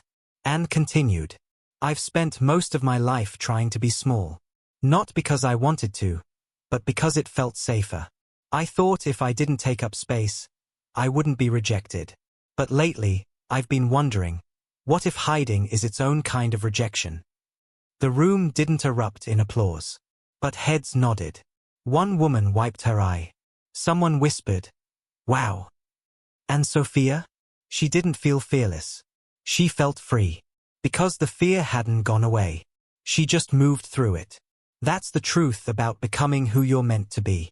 It doesn't feel like confidence at first. It feels like shaking hands, a dry throat, and the courage to speak anyway. Sophia sat back down, her heart still pounding. But something had changed. Not in the room. Not in the people around her. Inside her. The voice that used to say, "You can't," was still there. But now, another voice had joined it. A quieter one. One that whispered, "But you just did." And that was enough. Because self-discipline isn't always pushing harder. Sometimes it's standing still in a place that terrifies you. And refusing to shrink. She didn't suddenly become confident. She didn't leave the workshop ready to conquer the world. But she left honest. Proud. Aligned. For the first time in years, she walked out of a room feeling taller. Not because of applause, but because she showed up fully, without permission. That night, she wrote in her journal, "Today I didn't just do the hard thing. I became the woman I've been running from. And she's stronger than I thought." Later that night, Sophia stood in front of her bathroom mirror. Same reflection. Same face. But the way she saw herself had shifted. She wasn't trying to erase her fear anymore. She was learning to carry it. Because fear doesn't vanish when you grow. It follows. But now, it didn't lead. She did. And that was the work. Not building a new version of yourself out of pressure or shame, but uncovering the version that's been waiting beneath your fear. Sophia touched the mirror gently and said to her reflection, "I'm not afraid of who I'm becoming anymore." And the woman staring back didn't look like someone pretending to be brave. She looked ready. Chapter 13. The Discipline of Doing It Alone. There were no texts that morning. No accountability check-ins. No friend to go on the walk with. No one asking, "Did you stay on track today?" Jay was alone. Not abandoned. Just unsupported. He had told himself that this time would be different. That he'd have a crew. That people would rally around him. But they didn't. Not out of malice. Just life. People got busy. Friends faded. Encouragement dried up. And so, standing in his kitchen, Jay faced the question that stops most journeys cold. Can I still show up when no one's watching? Because it's easy to be disciplined when you're surrounded by support. But the true test is when the only one clapping for you is you. Jay sat on the edge of his bed, holding his phone, thumb hovering over the group chat. He thought about sending a message. Feeling low today. Anyone up for a walk? But he didn't. Not because he didn't want connection. He did. But because deep down, he feared the silence that might follow. The unanswered text. The read receipt without a reply. The reminder that people cared, but not quite enough to carry him through this. He put the phone down. Not in bitterness. In resolve. Because he was finally beginning to understand something painful and powerful. Self-discipline doesn't require an audience. It requires ownership. No one was going to save him from the pull of the couch. No one was going to force him to eat better, move more, stay consistent. It had to come from him. And maybe that's why this chapter of his journey mattered more than any other. Because there's a different kind of strength that only reveals itself when you walk alone. Jay laced up his shoes slowly. No plans to break records. No camera to capture his effort. No app to track the steps. Just him, a quiet street, and a promise he wasn't willing to break today. He stepped outside. The air was cool, the sky a muted gray. No one waved. No one noticed. And still, he walked. Each footfall was a silent act of rebellion. Not against others. Against the old version of himself that said, "You only follow through when someone else is watching." But here he was. No finish line. No reward. Just the rhythm of his steps, the steady beat of his breath, and the unspoken truth rising in his chest. This still counts. Even if no one sees it. That realization hit harder than any praise ever had. Because that's the foundation of real discipline. Doing it without applause. Doing it without validation. Doing it because you said you would. Jay walked for 25 minutes. Not fast. Not far. But every step was sacred, because it wasn't motivated by pressure, guilt, or attention. It was built on something stronger. Self-respect. And that kind of respect doesn't shout. It doesn't post progress pics. It just shows up, quietly, consistently, especially when no one else does. He passed a couple jogging together, laughing. For a moment, that ache crept in, the desire to belong. To be seen. To not always feel like he was carrying the weight of his discipline alone. But then he caught his reflection in a store window. Sweaty. Steady. Focused. And for the first time in a long time, he didn't look away. Because that man in the glass? He didn't quit this morning. He didn't need a pat on the back to keep going. He didn't disappear into excuses. He stayed. And that made him proud. Not loud, flashy pride. But the kind you can build a life on. When Jay got home, there were no texts. No comments. No one asking, "How was your walk?" The world hadn't changed. But he had. He poured a glass of water, sat at the edge of his bed, and opened his notebook. At the top of the page, he wrote, "No one saw me, but I saw me, and that's enough." He stared at the words, letting them settle in his chest like truth finally finding its voice. For so long, he had waited for others to validate his efforts. To say he was doing great. To say he was making progress. To say he mattered. But now, he knew. You don't become disciplined for applause. You become disciplined so you can trust yourself in the silence. And on the other side of that silence? Strength. The kind no one can give you. And no one can take away. That night, Jay turned off the lights and lay in bed, the hum of quiet surrounding him. There was no celebration. No cheer. Just breath. Stillness. And one unshakable realization. He didn't need an audience. He needed integrity. The kind that says, I will keep my word to myself, even when no one is clapping, even when no one notices, even when I have to do it in the dark. Because that's what true discipline is. Not loud, not glamorous, but private, sacred, personal. Jay closed his eyes, and for the first time in a long time, he didn't feel alone in his discipline. He felt anchored by it. Because the deeper truth is this. When you no longer need anyone else to keep you going, that's when you finally know. You can go anywhere. Chapter 14. The battle between comfort and calling. Elena sat at her desk, staring at the blinking cursor on her screen. Her dream, her real dream, sat just beneath her fingertips. A half-written manuscript. 12 chapters in. Raw, honest, full of fire. But she hadn't touched it in weeks. Every time she sat down to write, something else called her name. Laundry, emails, scrolling, snacks, anything but this. Because finishing the book meant one terrifying thing. It would be real. And real dreams come with real risk. Of rejection. Of judgment. Of failure. So instead, she stayed where it was safe. Half finished. Half expressed. Half alive. Because comfort is convincing. It tells you, you'll get to it later. Just one more day. Just stay warm a little longer. But your calling? It whispers something else. You didn't come this far just to hide. Elena closed the laptop. Not because she was done, but because the fear was louder than the fire. She stood up, paced the room, picked up her phone, and numbed herself with nonsense. Headlines. Memes. A video of someone else living their dream. And under it all, that quiet ache pulsed in her chest. Not guilt. Grief.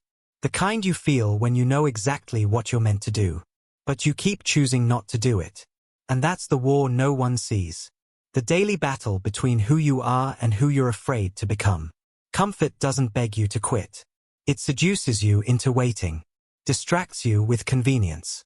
Soothes you with delay. And little by little, your calling starts to feel distant. Not because it left, but because you stopped answering. Elena sat back down, stared at the screen, and asked herself a single question. Am I willing to disappoint the world, just to stop disappointing myself? The cursor blinked like a heartbeat, steady, waiting, patient. Elena's fingers hovered over the keyboard. Stillness. Then, one key. Then another. A sentence formed. It wasn't brilliant. It wasn't profound. But it was written. And that alone made it sacred. Because in that moment, she chose her calling over her comfort. She didn't feel brave. She didn't feel ready. But she felt awake. Every word she typed felt like a rope pulling her out of the fog. Because the truth is, your calling doesn't shout. It waits. It watches. And it shows up for you. The moment you choose to show up for it. Not with a plan, but with presence. Elena kept typing. Not for the algorithm. Not for the market. Not for approval. She wrote because it made her feel alive. Elena lost track of time. The clock kept moving, but for once, she wasn't racing it. She was inside it. Fully present. Fully herself. She didn't check her phone. She didn't wonder what others would think. She just let the words spill. Messy, honest, unfinished, real. And when she finally paused, an hour had passed. A chapter was done. And her hands, her heart, her spirit, were lighter. Not because the work was finished, but because she was no longer hiding from it. She stood up, stretched, and felt a deep sense of peace. The kind of peace that only comes from honoring your gift. Not someday, not perfectly, but today. Because discipline doesn't always look like intensity. Sometimes, it looks like closing the door, sitting down, and choosing to be who you were meant to be. Even when no one's watching. Even when comfort begs you to wait.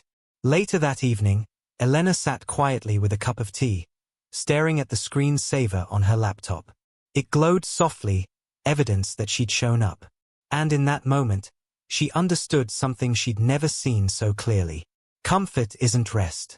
It's resistance disguised as rest. The kind that leaves you more tired, more restless, more detached. But when she leaned into her calling, even for 1 hour, she didn't feel drained. She felt renewed. Not because the work was easy, but because the work was right. And that's what self-discipline is at its core. Choosing what's right over what's easy. Choosing to create rather than consume. Choosing to feel the fear, and still pick up the pen. Elena opened her notebook and wrote. Comfort was never the goal. Becoming was. She closed it gently, like sealing a pact with her future self. One that whispered, I'm done hiding. I'm ready now. That night, Elena didn't feel like a different person. But she did feel like a deeper one. Not because she overcame her fear forever, but because she overcame it for today. And that's the truth about calling. It doesn't demand perfection. It just asks for your presence. Your courage. Your return. She turned off the lights, climbed into bed, and whispered into the darkness.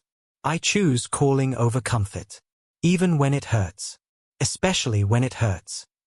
Because comfort may feel good now, but it never feels proud. And calling?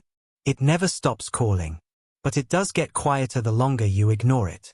Until one day, all you can hear is regret. So she chose the whisper today. She chose the work. She chose the path that didn't come easy but came honest. And in doing so, she didn't just make progress. She made contact. With the woman she was always meant to be. Chapter 15. When progress feels invisible. Malik wiped the sweat from his forehead and looked at the scale. No change. 2 weeks of early mornings. Healthier meals. Pushing through cravings. Lifting more weight. Walking more steps. And yet, the number hadn't moved. He stared at it.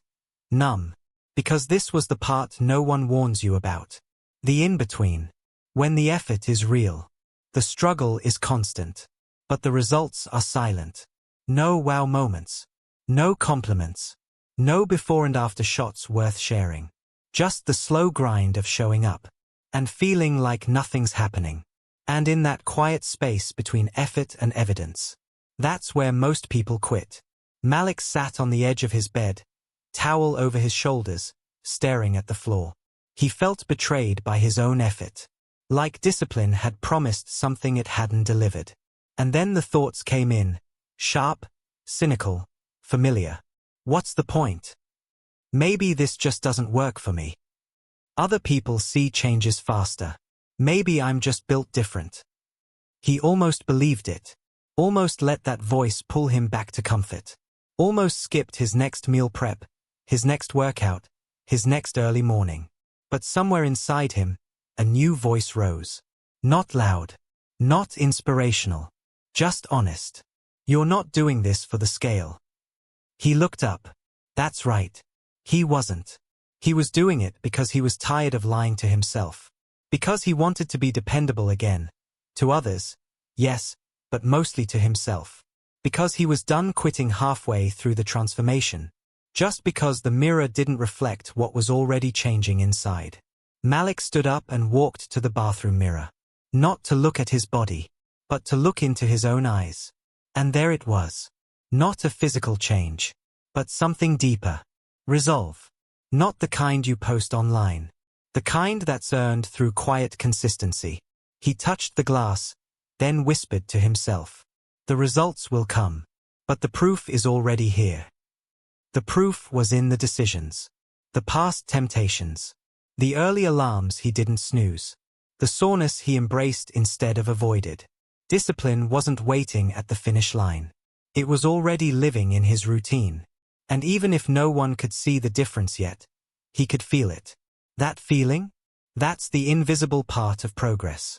The part that reshapes who you are before it ever changes what you look like. Later that day, Malik went on his usual walk. Same route. Same cracked sidewalks. Same houses. But this time, something felt different. He wasn't rushing.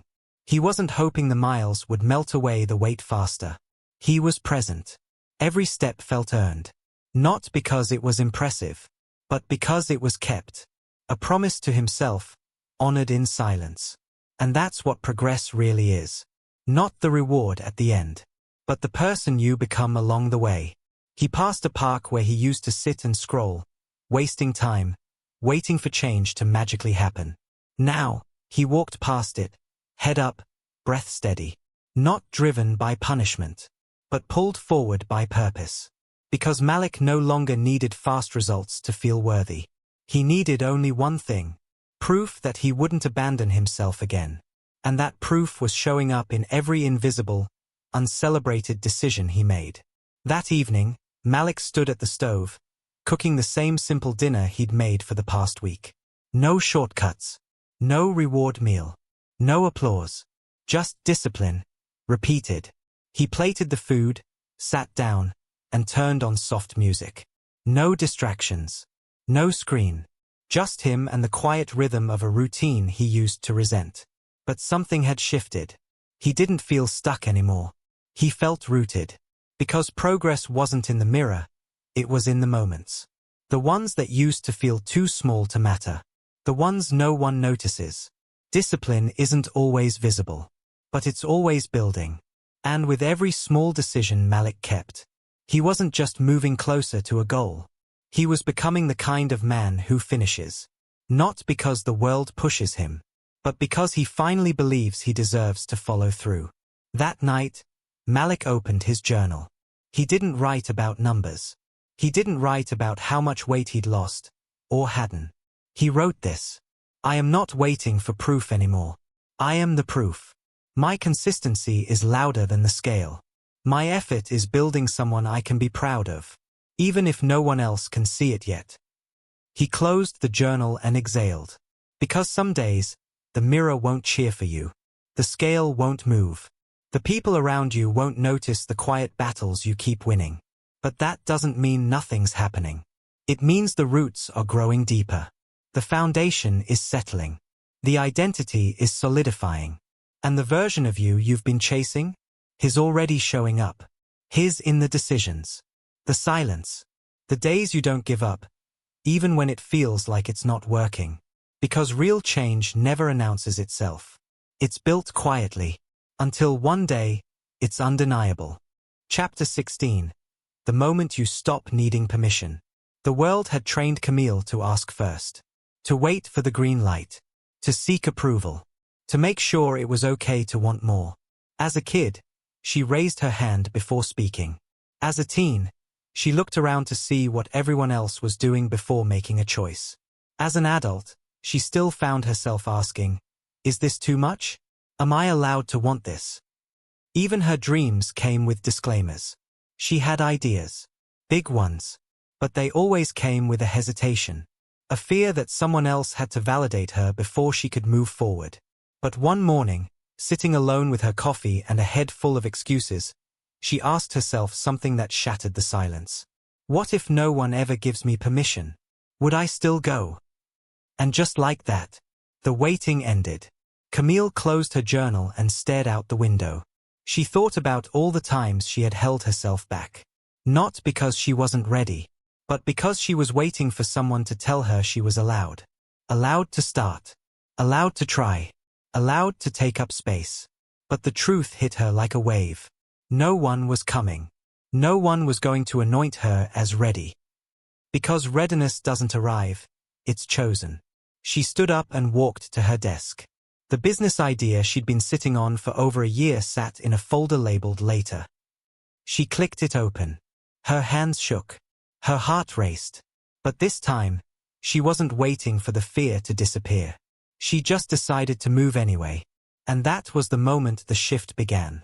Not in her surroundings. Those looked exactly the same. But something inside her stood up and said, I give myself permission. Camille opened a blank document. No outline. No grand plan. Just a single decision. To begin. She wrote the first sentence. Then the next. Her inner critic tried to interrupt. Who do you think you are?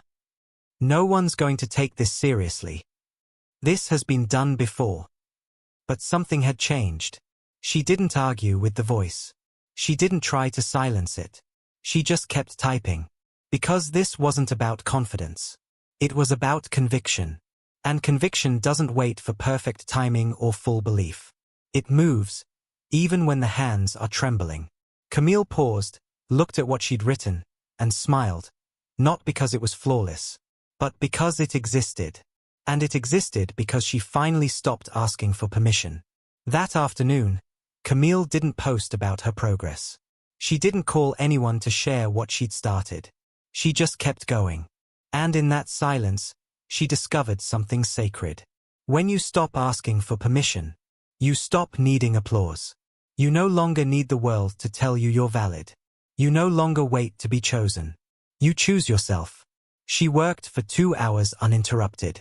Not because it was easy, but because she was finally in motion. Not in motion for approval. In motion for alignment. And that was the real reward. Not likes. Not praise. Just the quiet, grounded knowledge that she was no longer abandoning herself. Camille realized something powerful that day. Waiting for permission is just another form of procrastination. And self-discipline means breaking up with hesitation. That evening, Camille went for a walk. No headphones, no distractions. Just footsteps on pavement and thoughts finally moving in the same direction as her actions. She passed by a bookstore she used to visit often. Back when she dreamed about seeing her name on a shelf but never dared to write past page 10. She paused outside the window. And for a second, she didn't see the shelves. She saw the version of herself who had waited years for someone to tell her it was okay to want more. She didn't blame that version. She honored her. Because she was the one who carried the dream this far. And now, it was time to carry it the rest of the way. Without fear, without apology. Because that's the quiet revolution of self-discipline. You stop asking. And you start acting. Not because you know where it leads. But because staying still now feels more terrifying than moving forward. That night, Camille lit a candle at her desk. Not to set a mood. Not for aesthetic. To mark something. A shift. She had written for 3 hours that day. Not all of it was good. Not all of it would be used. But all of it was hers. And none of it required permission. She opened her journal and wrote, Today I stopped waiting to be allowed. And I started allowing myself. She stared at the words for a long time, letting them soak into her bones. Because that's the kind of moment that doesn't announce itself with trumpets, but changes everything. The kind of moment where you no longer outsource your worth. Where you don't look to others for validation to keep going. Where you stop begging the world to approve of your dreams. And start building them anyway. Camille blew out the candle. Not because the light had gone out, but because it had finally turned inward. And now, nothing could dim it again. Chapter 17. The Pain of Patience. The hardest part wasn't the effort. It wasn't waking up early. It wasn't saying no to temptation. It wasn't even starting. For Jonah, the hardest part was waiting. He had done everything right. Built the habits. Stayed consistent. Made the sacrifices. But the results?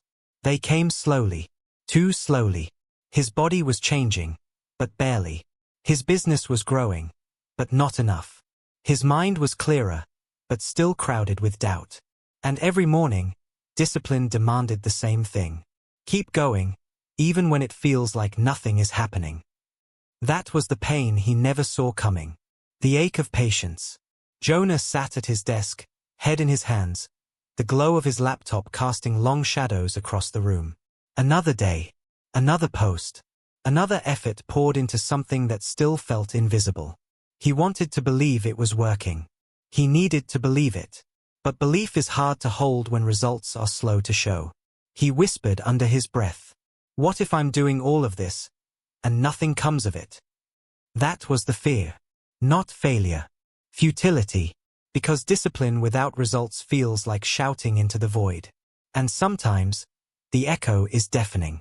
But somewhere inside that silence, another voice stirred. Not loud, but true. You don't plant a seed and dig it up every day to check if it's growing. That voice didn't come from motivation. It came from wisdom. The kind that knows. Real growth is slow. Real change is subtle. And the people who win are the ones who wait with purpose. Jonah stepped outside to clear his head. The sky was dimming, golden light bleeding into dusk. The world moved slowly, but steadily, trees swaying, leaves shifting, time ticking forward. And in that quiet moment, something clicked. Nature wasn't in a rush. It didn't hustle to prove its growth. It didn't panic when change wasn't visible. It just stayed the course. Rooted, grounded, patient. What if that was the discipline he needed most? Not in action, but in trust? Trust that the process was working, even when the mirror couldn't prove it yet. He took a deep breath, hand on his chest. Felt the rhythm. Felt the work happening beneath the surface. And whispered, I'm not doing this for instant change. I'm doing this to become someone who doesn't quit. Back inside, Jonah lit a single lamp and opened his journal. He didn't write a goal. He didn't write a strategy. He just wrote a truth. I am no longer measuring progress by what I can see. I'm measuring it by who I refuse to stop becoming. He paused. Let the words settle into the page and into his spine. Because that's what patience really is. A form of faith. Faith that the effort will echo. That what feels invisible today will be undeniable someday. That the small, ordinary moments of discipline are stacking silently into something extraordinary. He'd been so focused on the outcome. He almost missed the outcome already unfolding inside him. Not a transformation of results. A transformation of identity. Jonah wasn't just practicing patience. He was becoming it. The next morning, Jonah didn't bounce out of bed. He wasn't suddenly filled with energy or clarity. But he moved anyway. He stretched, drank water, made his breakfast slowly, mindfully. Not because he was in the mood, but because he was rooted in something deeper now. Discipline wasn't a sprint toward results. It was a steady heartbeat. And he could feel it now. In the way he made his bed with care. In the way he spoke to himself. Less punishment, more patience. In the way he no longer needed the mirror or the metrics to believe he was changing. Because he was doing the thing that most people never do. He kept going, when it looked like nothing was happening. And that, he realized, was the moment everything actually begins. Not when you see the change, but when you believe in it, before the world does. That evening, Jonah stood at the bathroom sink, brushing his teeth like any other night. Nothing dramatic had happened that day. No breakthroughs. No milestones. But as he looked at his reflection, he didn't feel frustrated. He felt solid. Because the person looking back at him wasn't someone waiting for results anymore. He was someone building resilience. Quietly. Repeatedly. Faithfully. And that was the moment Jonah finally understood. Patience isn't passive. It's active trust. The kind that shows up, even when no one is clapping. The kind that keeps going, even when progress hides. The kind that whispers, this will be worth it. Stay in it. He turned off the light, stepped into the dark, and carried something with him far more powerful than proof. Endurance. And that, more than motivation, more than speed, is what finishes the race. Chapter 18. The Discipline to Begin Again. Rachel stood in the kitchen, staring at the empty pizza box on the counter. Her stomach was full, but her heart was heavy. She had been doing so well. Clean eating, early mornings, steady momentum. Until today. One moment of weakness. One skipped workout. One I deserve this that turned into I blew it. And now the shame crept in like fog. Why did I do this? I was finally making progress. Maybe I'm not as disciplined as I thought. She reached for her phone, ready to delete the fitness app, cancel her coaching session, throw the whole plan out like it never happened. Because somewhere deep inside, she still believed the lie. If it isn't perfect, it isn't worth continuing. But in that moment, with greasy fingers and glassy eyes, she asked herself the question that mattered most. What if I could fail, and still move forward? Rachel poured a glass of water and sat at the edge of her bed. Not to fix anything. Not to plan the next 7 perfect days. Just to pause. Because what she needed in that moment wasn't another diet. She needed grace. And not the kind that says, it's okay to quit. The kind that says, you're allowed to begin again, without shame. She opened her notebook. The last entry was from 3 days ago. Momentum, motivation, discipline, and now? Silence. She stared at the page, then wrote one sentence. Today was hard. But I am not starting over. I am continuing, imperfectly. The tears came softly. Because for the first time, she wasn't punishing herself for slipping. She was honoring herself for returning.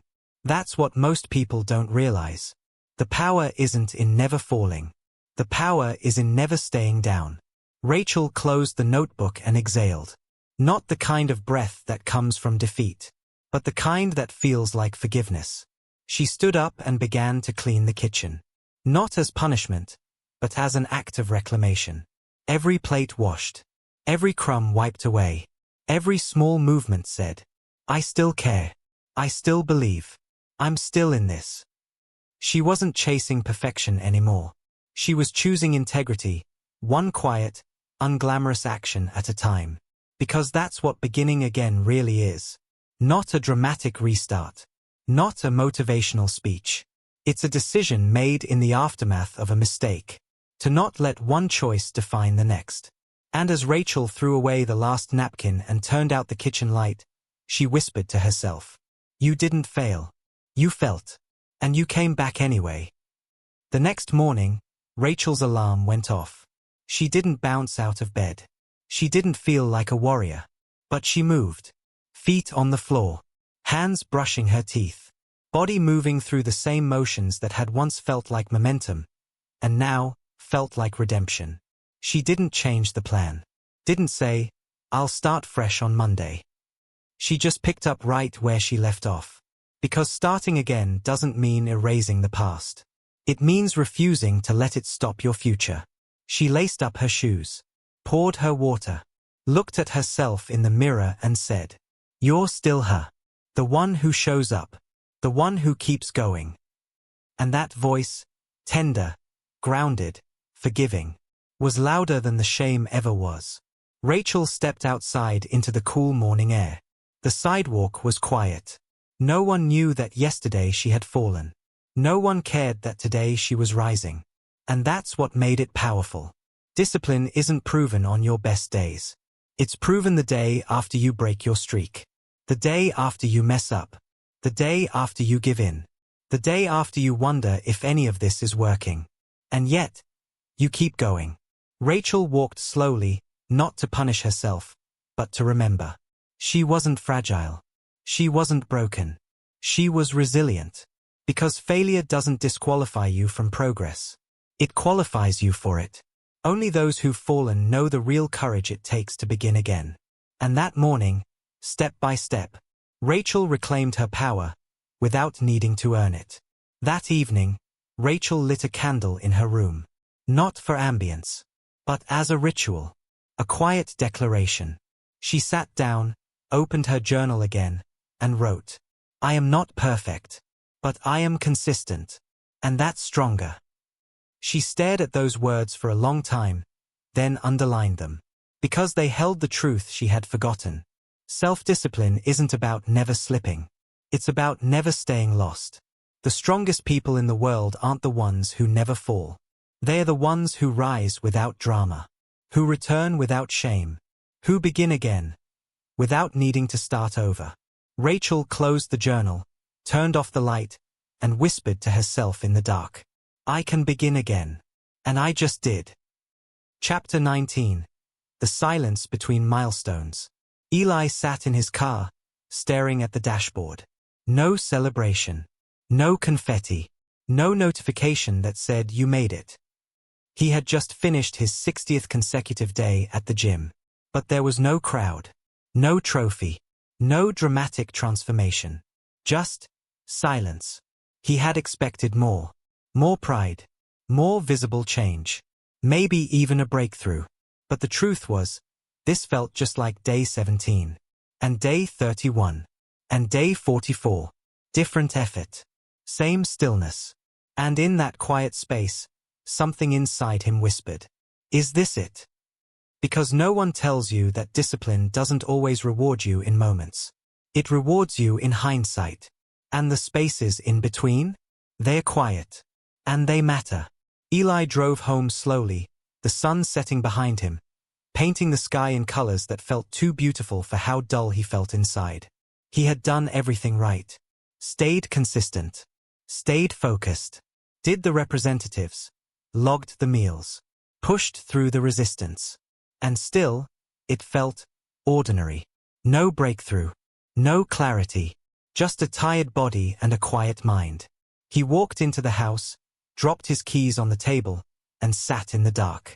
That's when it hit him. This is the part no one shares. The middle. The plateau. The space between effort and visible reward. And if you don't learn to respect this part, you'll quit something that's working. Just because it's not loud. Because real growth doesn't always roar. Sometimes it whispers, "Keep going." Eli poured a glass of water and stood at the window. Outside, the world kept moving.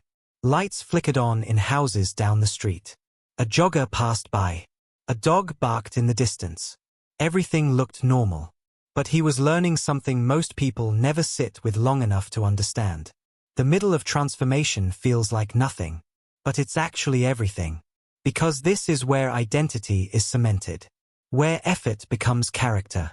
Where showing up stops being something you do. And becomes who you are. It wasn't about fireworks anymore. It was about foundation.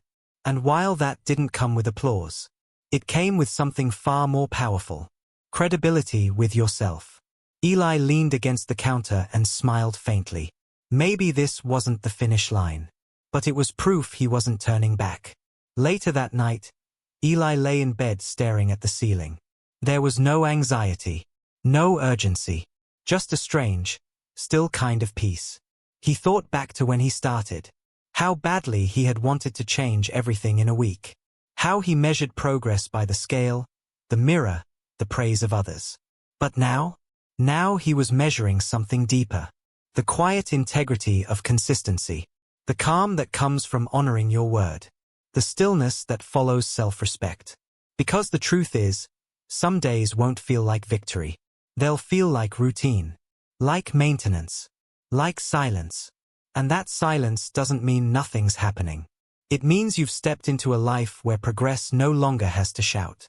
Because you already believe it's working. The next morning, Eli rose without the alarm. His body moved without resistance.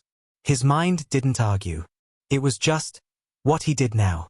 He laced up his shoes, packed his bag, and headed out the door. No drama, no inner fight. And that's when he realized. This is what the silence was for. To build rhythm. To make discipline feel like home. To become the kind of person who doesn't need to hype himself up.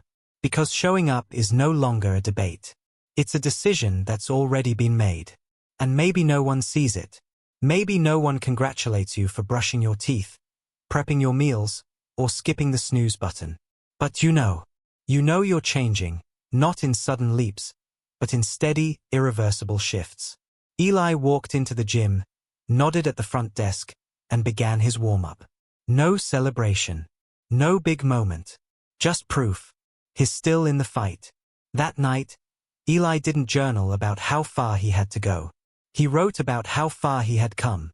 In silence, in repetition, in days that looked like nothing but were building everything. He wrote, "Not every day needs to feel like a breakthrough. Some just need to be honored. And today, I honored the process." He closed the journal gently, turned out the light, and smiled to himself in the dark. Because the real milestones? They aren't always measured in pounds lost or records broken.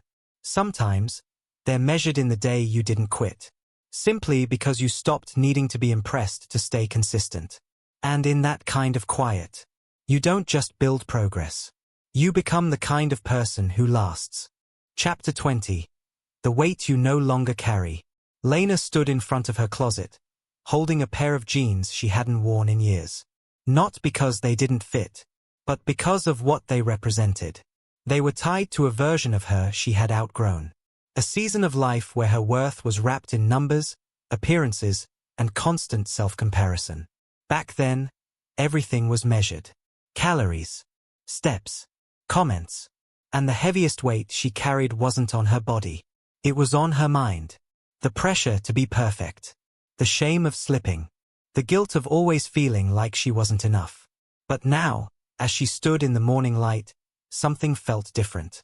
Not lighter in pounds. Lighter in burden. Lena folded the jeans and placed them gently in a donation bag. Not with resentment. Not with nostalgia. With release. Because they didn't represent a goal anymore. They represented a cage. One she had spent years trying to squeeze herself into. And now, she was done. Not with the work. Not with the discipline. But with the pressure. Because real discipline, she had learned, isn't punishment. It's respect. Respect for her body. Respect for her peace. Respect for the fact that worth was never supposed to be earned through suffering. She turned away from the closet and caught a glimpse of herself in the mirror. No makeover. No perfect pose. Just a woman who finally knew. The most powerful kind of progress is the weight you no longer carry. Lena walked to the kitchen, the soft hum of the morning filling the air. She made coffee, slowly, mindfully, and sat down at the table. No phone. No distractions. Just a moment of peace before the world demanded her attention. And in that stillness, something shifted again. She realized that the most powerful thing she had gained wasn't the result of weeks of effort. It wasn't the meal plans or the gym routines or the scale numbers that finally budged. It was the silence between the noise, the space she had created in her life where she no longer measured herself against anyone else. Where she didn't need validation, or approval, or a set of numbers to prove her worth. I am enough, she whispered softly to herself. And in that moment, she felt it, deep in her bones. She was enough. Lena went for a walk that afternoon, not for steps, not for stats, not for punishment. Just to breathe. Each footstep felt lighter than the last, not because her body had changed overnight, but because her relationship with it had. She didn't scan her reflection in windows. She didn't obsess over posture or pace. She just walked. For years, discipline had felt like a debt, something she owed to prove she was worthy of rest, of pride, of love. But now it felt like freedom. Because the hardest discipline of all isn't showing up to the gym. It's letting go of everything that tells you you're only worthy after. After the weight loss. After the transformation. After the approval. But Lena was done living in the after. She had arrived. Here. Now. Present. Free. That evening, Lena sat on her porch, wrapped in a soft blanket, listening to the wind move through the trees. She wasn't waiting for a notification. Wasn't checking her reflection in the window. Wasn't calculating if she'd earned her dinner. She was simply being. For the first time in years, she felt what she used to chase in numbers and plans. Peace. Not because everything was finished, but because she had finally stopped measuring her value by what she could control. She had found something stronger than motivation, stronger than validation, stronger than fear. Self-trust. Because now, she didn't need a goal to feel grounded. She didn't need applause to feel proud. She didn't need to carry shame disguised as discipline. She had laid it down. And in its place, she carried something lighter. Self-respect. That night, Lena stood in front of her mirror one last time. She didn't turn sideways. She didn't pull at her clothes. She didn't scan for flaws. She simply looked, direct, honest, whole. Then she whispered, I don't need to be lighter to be free. I just needed to let go of what never belonged to me. The shame, the pressure, the constant need to earn rest, love, worthiness. She was done with all of it. and in its place stood a woman who had learned the quietest, most powerful discipline of all: to stop chasing validation and start living like she already had it. Lena turned off the light, not because she was hiding anymore, but because she finally knew. She didn't have to shine for anyone else to be whole. She already was. Chapter 21. The Discipline of Holding the Line. Ty had a rule for himself: no phone after 9 p.m. It seemed simple, small, barely worth mentioning. But tonight, the rule felt harder than usual. His day had been overwhelming: missed calls, last-minute deadlines, 1,000 small stresses that added up to one big ache in his chest. And now, the blue light of his phone glowed on the nightstand like a siren. Just 10 minutes. Just one video. You've earned it. He reached for it, then stopped, because something inside him whispered, this is the moment. Not tomorrow. Not next week. Right now. This is where you either keep your word, or you start unraveling. And that's what no one tells you about discipline. It isn't built in the big decisions. It's built in the small ones you think don't matter. Ty sat back, staring at the phone like it had a voice of its own. He wasn't fighting temptation. He was fighting justification. The part of him that always made failure feel reasonable. The part that said, you've been good lately. One time won't hurt. But discipline isn't about being good. It's about being clear. Clear about who you are. Clear about who you're becoming. Clear about the promises you made to yourself when you were thinking straight. He stood up, walked to the kitchen, and poured a glass of water instead. No fanfare. No applause. Just one quiet choice. One small but defiant act of staying in alignment. Because when you hold the line on the small things, you become someone who can be trusted with the big ones. And that, Ty knew, was what he was really building. Not a habit. An identity.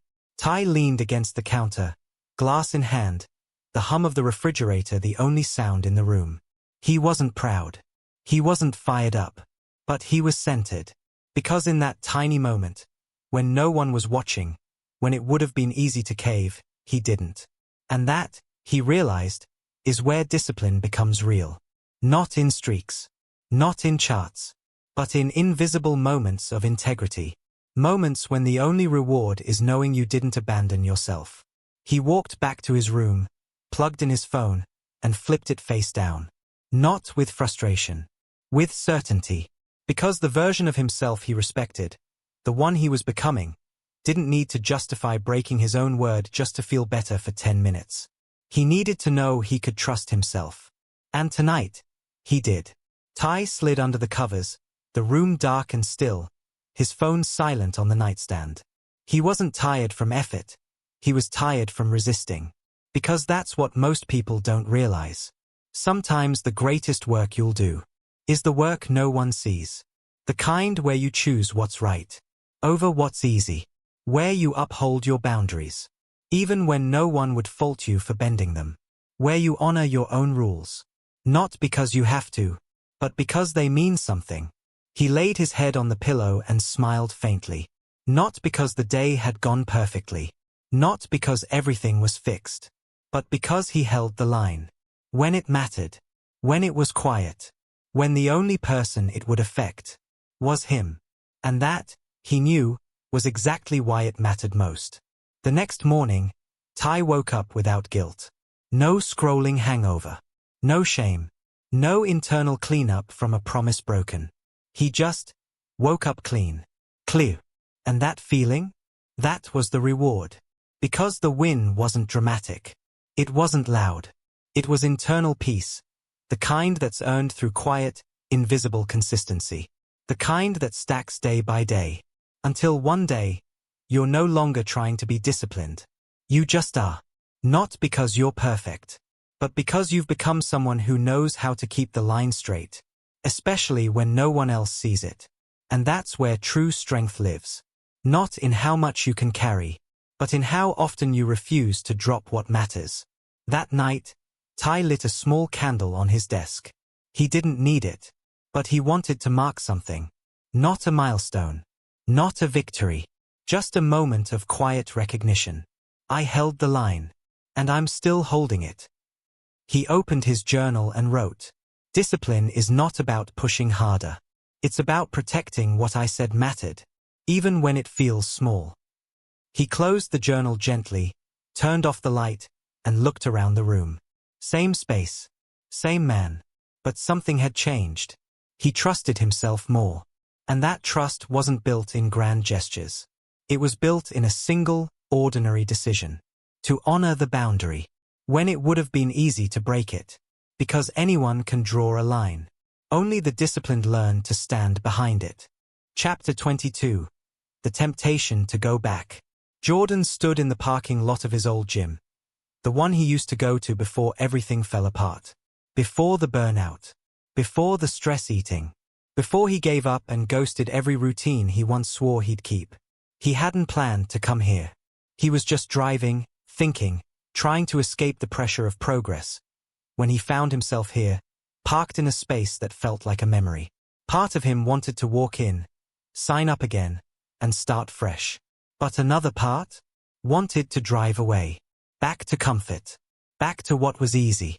Back to who he used to be. And that's the dangerous part of growth. The old version of you doesn't die quietly. It fights to stay. Jordan leaned back in his seat, fingers tapping the steering wheel. He wasn't sure if he missed the routine, or just missed the version of himself who believed he could follow through. It's a strange kind of pain, missing the person you were trying so hard to become. And now, here he was, caught between guilt for stopping, and fear of trying again. Because going forward meant facing failure again. But going back? That was familiar, predictable, safe. And that's what made it dangerous. Discipline doesn't just move you forward. It keeps you from sliding back into the identity that nearly broke you. And in this moment, Jordan realized. It wasn't the gym he feared. It was becoming that guy again. The one who always almost changed, but never stuck around long enough to see what he could have become. Jordan took a slow breath, staring through the windshield. He could hear his old excuses knocking at the door of his mind. You're too busy now. You're older. It's different this time. Maybe you're just not cut out for this. But beneath those lies was a quieter truth. One that refused to be silenced anymore. He didn't need to be perfect. He just needed to stop retreating. Going back wouldn't soothe the ache. It would only numb it, for a while. And he was done trading his future for short-term relief. He didn't need to reclaim the past version of himself. He needed to commit to the one who was still possible. The version who didn't drive away. The version who walked back in. The version who didn't restart, but resumed. Jordan opened the car door. Not with confidence. With conviction. Every step toward the building felt heavy. Not because he was tired, but because he was dragging old beliefs behind him. Beliefs like, you always quit. You never finish anything. You're just not that guy. But with each step, those voices got quieter. Not because they disappeared, but because he was walking anyway. And sometimes, the bravest thing you can do is return to the place where you once failed, with the intention to finish. He didn't need a new strategy. He didn't need a new version of motivation. He just needed to prove, to himself, that he could show up again. Not for attention. Not for redemption. Just because he was done giving up. The front desk looked the same. Same floor tiles. Same faint scent of rubber mats and determination. Jordan signed in without saying much. He wasn't here to make a statement. He was here to make a choice. He walked past the mirrors, past the machines, past the memories of the last time he tried, and didn't last. But today, he wasn't chasing a version of himself from the past. He was building someone new. Someone who didn't crumble under shame. Someone who didn't let one detour rewrite the whole map. Someone who didn't fear starting again, not because it was easy, but because it was necessary. And that was the new definition of strength for him. Not perfection, but persistence. He picked up the weights. Not to prove he was back, but to prove he never really left. Later that evening, Jordan sat in his car again. Same spot, same silence. But everything felt different. His muscles ached, His shirt clung to his back, and his hands trembled slightly from the effort. But his spirit? Steady, rooted, clear. Because today, he didn't let the fear of returning keep him from reclaiming himself. He didn't run from the past. He walked through it. And in doing so, he proved something far more important than discipline. He was done going back. Even when it was tempting. Even when it was familiar. Even when it whispered, "You were safer here." He turned the key in the ignition and whispered, "I'm not going back. I'm moving forward, no matter how slowly. Because what I'm building matters more than what I left behind." Chapter 23. When no one claps for you. Tasha closed her laptop and looked around her apartment. Dishes still in the sink.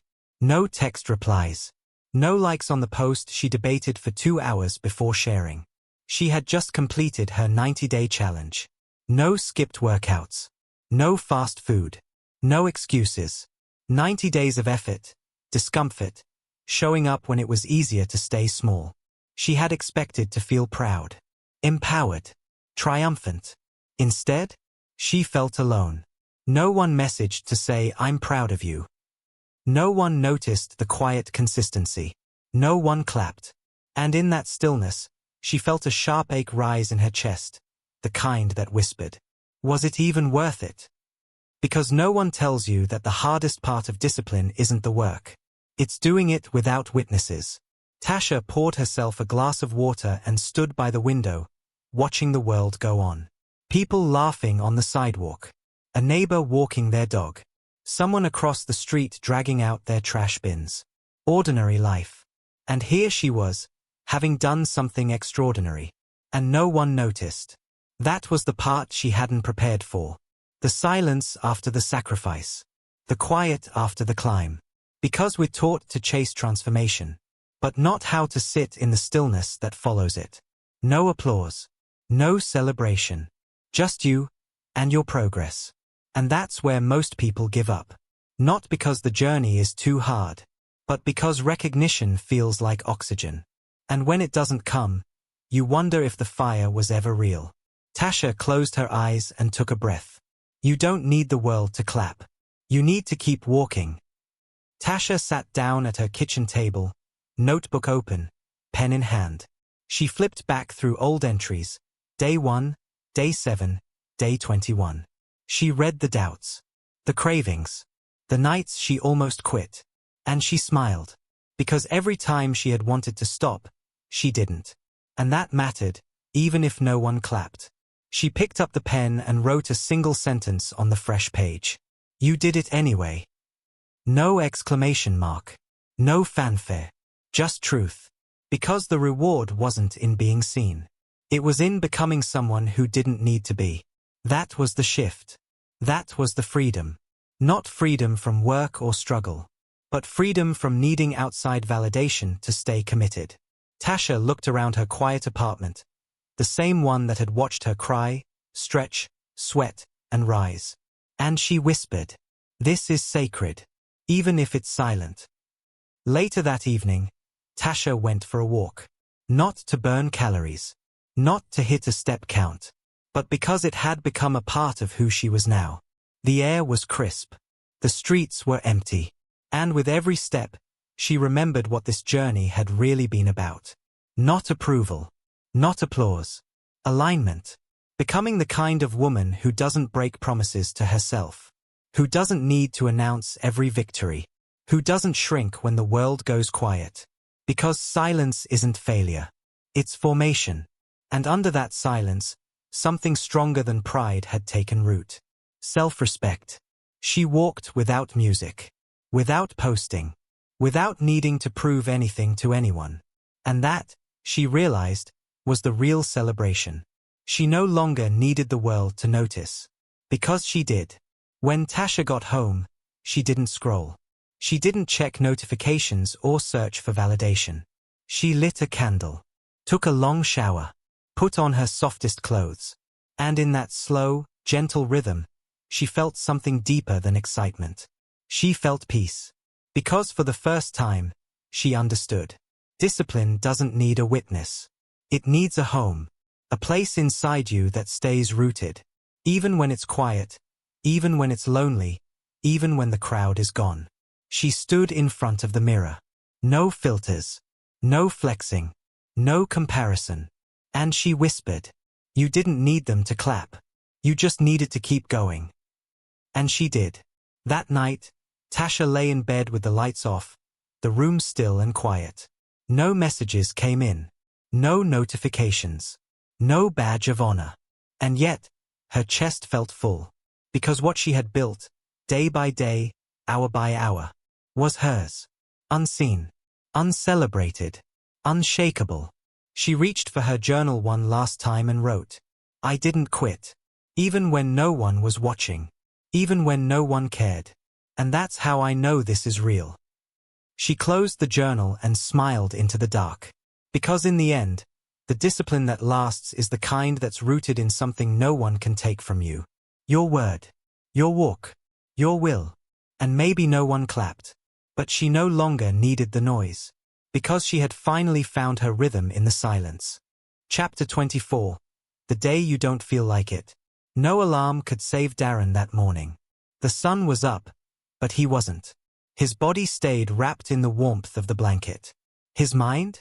Somewhere between just 5 more minutes and maybe today doesn't have to count. The weight of yesterday was still on his chest. Missed deadlines. Family tension. That quiet voice that whispered, you're slipping. And now, the thought of pushing through, again, felt like too much. He didn't want to journal. Didn't want to run. Didn't want to be disciplined. He just wanted to pause. And that's what most people don't talk about. Not every battle with self-discipline is dramatic. Sometimes, it just looks like not getting out of bed. Darren stared at the ceiling. He thought about all the habits he'd built. All the mornings he'd crushed. All the days he'd been proud of. But today, he just felt done. No motivation. No fire. Just the heaviness of another choice waiting to be made. He grabbed his phone. Scrolled for a while. Waited for a spark of energy to hit him. It didn't. And that was the test, wasn't it? Not how you show up when you feel strong, but how you show up when you feel nothing. Because discipline isn't made of perfect days. It's made of decision after decision on imperfect ones. He sat up slowly. Not because he was ready. Because he refused to let this be the day he broke his promise. Even if he had to drag himself through it. Darren shuffled to the bathroom. No soundtrack. No hype. Just silence and a toothbrush. He looked at himself in the mirror. Eyes tired, posture slumped, no spark in sight. And yet, there was something there. A trace of fight. The smallest flicker of someone who wouldn't quit. Not today. He didn't start with the gym. Didn't open his journal. Didn't try to conquer the world. He just made breakfast. Simple. Healthy. One act of care in a day that didn't feel like cooperating. Because sometimes, the most disciplined thing you can do is the next right thing. Nothing more, nothing flashy. He sat down at the table and took the first bite. Still no fire. Still no motivation. But he was no longer laying down. He was moving forward. And that mattered more than he realized. After breakfast, Darren stepped outside. He didn't have a destination, just a need to breathe something real. The air was cool. The sky cloudy. His thoughts, still foggy. But his feet kept moving. Block by block, step by step, not chasing clarity. Just refusing to sit in stillness and surrender. He wasn't inspired. He wasn't energized. He was willing. And that, he realized, was enough. Because some days, discipline isn't bold or loud. It's quiet defiance. It's doing one thing right when everything inside you says, let it slide today. As he rounded the corner back toward home, he didn't feel like a champion. But he felt clean. Clean because he hadn't let his feelings dictate his effort. He had honored his path, even if he had to crawl across it. Back inside, Darren sat at his desk and opened his journal. Still no surge of motivation. Still no rush of purpose. But his hand moved anyway. He wrote, today, I didn't want to. And I still did. That counts. He underlined it. Because somewhere along the way, He had believed the lie that effort only matters when it feels good, when it comes with flow, focus, or fire. But now he knew the truth. The hardest days are the most meaningful. Not because you achieve more, but because you resist less. You resist the urge to give up. You resist the lie that rest equals failure. You resist the idea that you need to feel like it in order to act. And in that resistance, you build resilience. That night, Darren brushed his teeth, turned off the lights, and laid down in bed. He didn't feel accomplished. He didn't feel heroic. He felt solid. Because he didn't let the day win. He didn't let the fog make his choices. He didn't quit. And that, he realized, is what discipline really is. It's not pushing through when you're fired up. It's showing up when you're flatlined. It's not always growth. Sometimes, it's not losing ground. And those days, they don't sparkle. They don't go viral. But they stack. And one day, you'll look back and realize, those quiet, forgettable, brutally honest days were the ones that built your strength the most. Chapter 25. The Discipline to Let Go. Maya stared at the planner in front of her. Color-coded goals. Weekly routines. Daily habits tracked to the minute. And still, she felt stuck. Because even though she was checking every box, deep down, something felt off. It wasn't that she was lazy. It wasn't that she was undisciplined. It was that she was holding onto a version of her life that no longer fit. Routines that used to serve her were now suffocating her. Goals that once felt exciting now felt like anchors. But letting go? That felt like failure. Because we're taught to push through, not pause. To tighten the grip, not loosen it. But somewhere deep inside, Maya heard a quieter truth whisper. Letting go isn't quitting. It's trusting that who you're becoming no longer needs what you once clung to. Maya flipped through the pages of her planner. January, February, March. She saw the effort, the structure, the pressure. And underneath it all, the fatigue. Not physical, emotional. Because somewhere along the line, her discipline had become a cage. Not a compass. She had become so focused on doing it right that she stopped asking if it still felt true. She picked up her pen to plan next week. Paused. Then put it down. Not out of rebellion, out of wisdom. Because discipline isn't just about sticking to the plan. It's knowing when the plan no longer reflects your purpose. And the bravest kind of discipline is letting go of what once worked, to make space for what's now needed. Maya sat in silence. No music. No podcast. No productivity hacks buzzing in her ears. Just breath. Just truth. And the truth was this. She was allowed to change. Even if what she built was beautiful. Even if it once made her proud.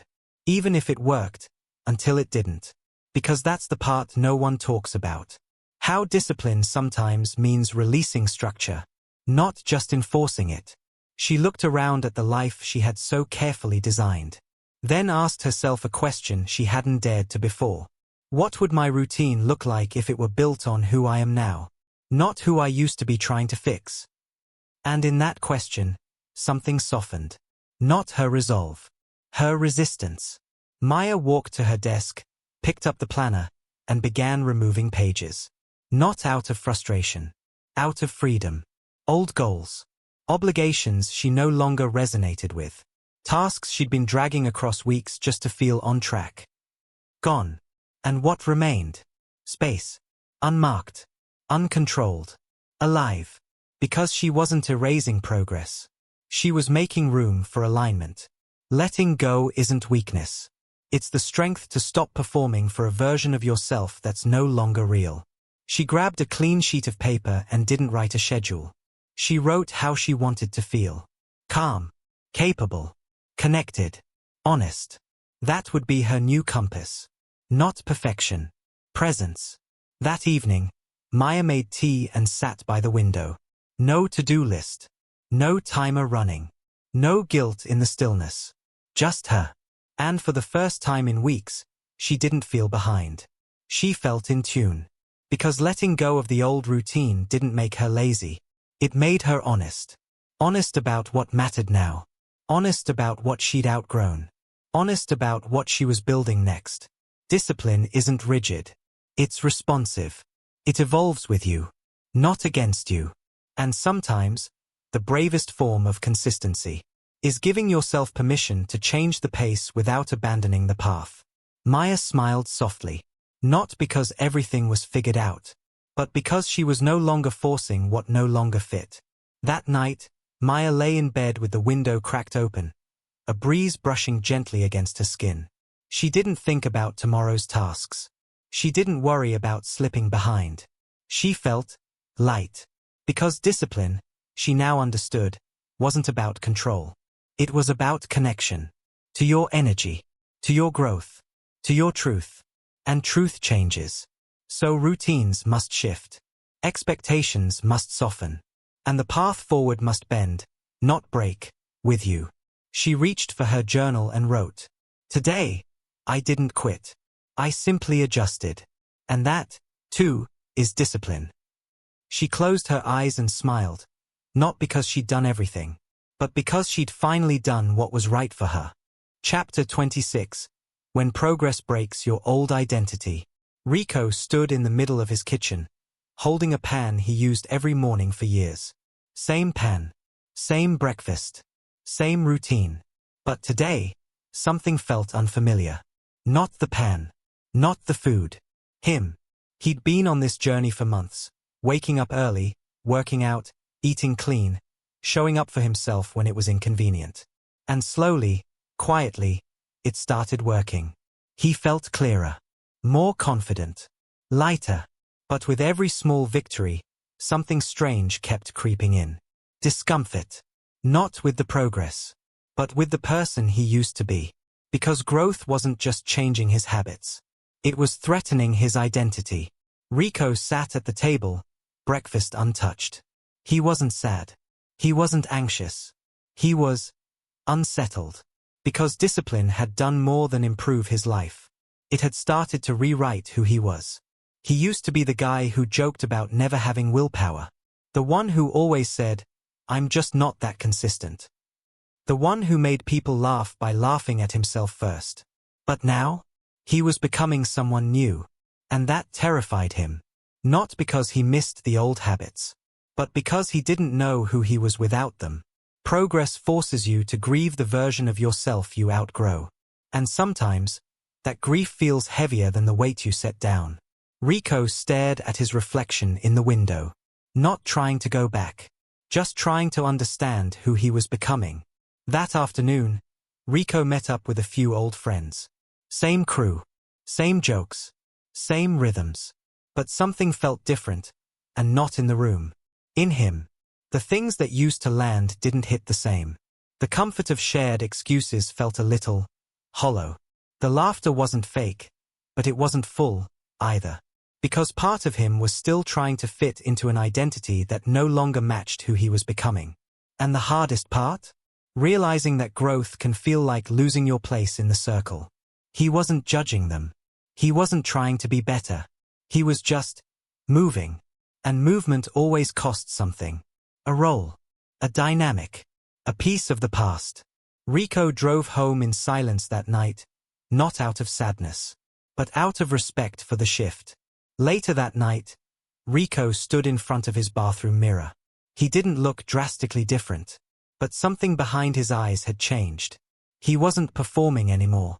He wasn't apologizing for improving. And he wasn't pretending to be the version of himself that people were more comfortable with. Because discipline had given him more than better habits. It had introduced him to his actual self. The version of him who didn't crack jokes to deflect pain. The one who didn't sabotage progress to stay relatable. The one who was finally okay with being unrecognizable to his past.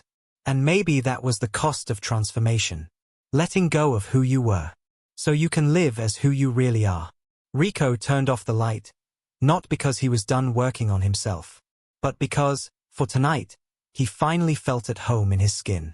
The next morning, Rico woke up before his alarm. No rush, no resistance, just a quiet awareness. He no longer needed to convince himself to be disciplined. It had become part of his nature. He didn't reach for his phone. didn't scroll through messages. He stretched, drank water, and moved through his routine without noise or need. And that's when it hit him. The old version of him wasn't just behind. It was gone. Not buried. Not denied. Released. With gratitude, not guilt. Because that version had carried him as far as it could. But the life he was building now required someone different. Someone who honored his past, but didn't shrink to stay inside it. That night, Rico lit a candle on his nightstand. Not to set a mood. To mark a moment. A quiet goodbye. Not to a person, but to a pattern. The habit of minimizing himself. The tendency to stay small. The identity built on survival instead of self-trust. He opened his journal and wrote, "You did your job. You kept me safe. But now, I'm building something that doesn't need hiding." He closed the book and turned out the light. Because some transformations don't look like fireworks. They look like a man sitting in the dark, finally unafraid of who he's becoming. And in that stillness, Rico didn't feel lost. He felt new. Chapter 27. The Power of Showing Up When It's Boring. Jenna stared at the blinking cursor on her screen. Same project. Same spreadsheet. Same goal she set 3 months ago. It wasn't hard. It wasn't painful. It was just boring. And boredom, she realized, might be the greatest threat to her self-discipline. Because no one warns you about this part. The middle stretch where the novelty has worn off, the motivation has faded, and the only thing left is the habit itself. She didn't need to push through chaos or battle inner demons today. She just had to resist the urge to click away, to check her phone, to escape. Because deep down, she knew this truth. Most people don't quit because it's too hard. They quit because it's too dull. The spark fades. The buzz disappears. And what's left is repetition. Quiet, necessary, and utterly unglamorous. She exhaled, cracked her knuckles, and typed the next line anyway. It wasn't exciting, but it was essential. The gym was the same that evening. Same weights. Same playlist. Same exercises she could do in her sleep. Jenna went anyway. Not for the thrill. Not for the transformation. But for the discipline of doing it when it didn't excite her.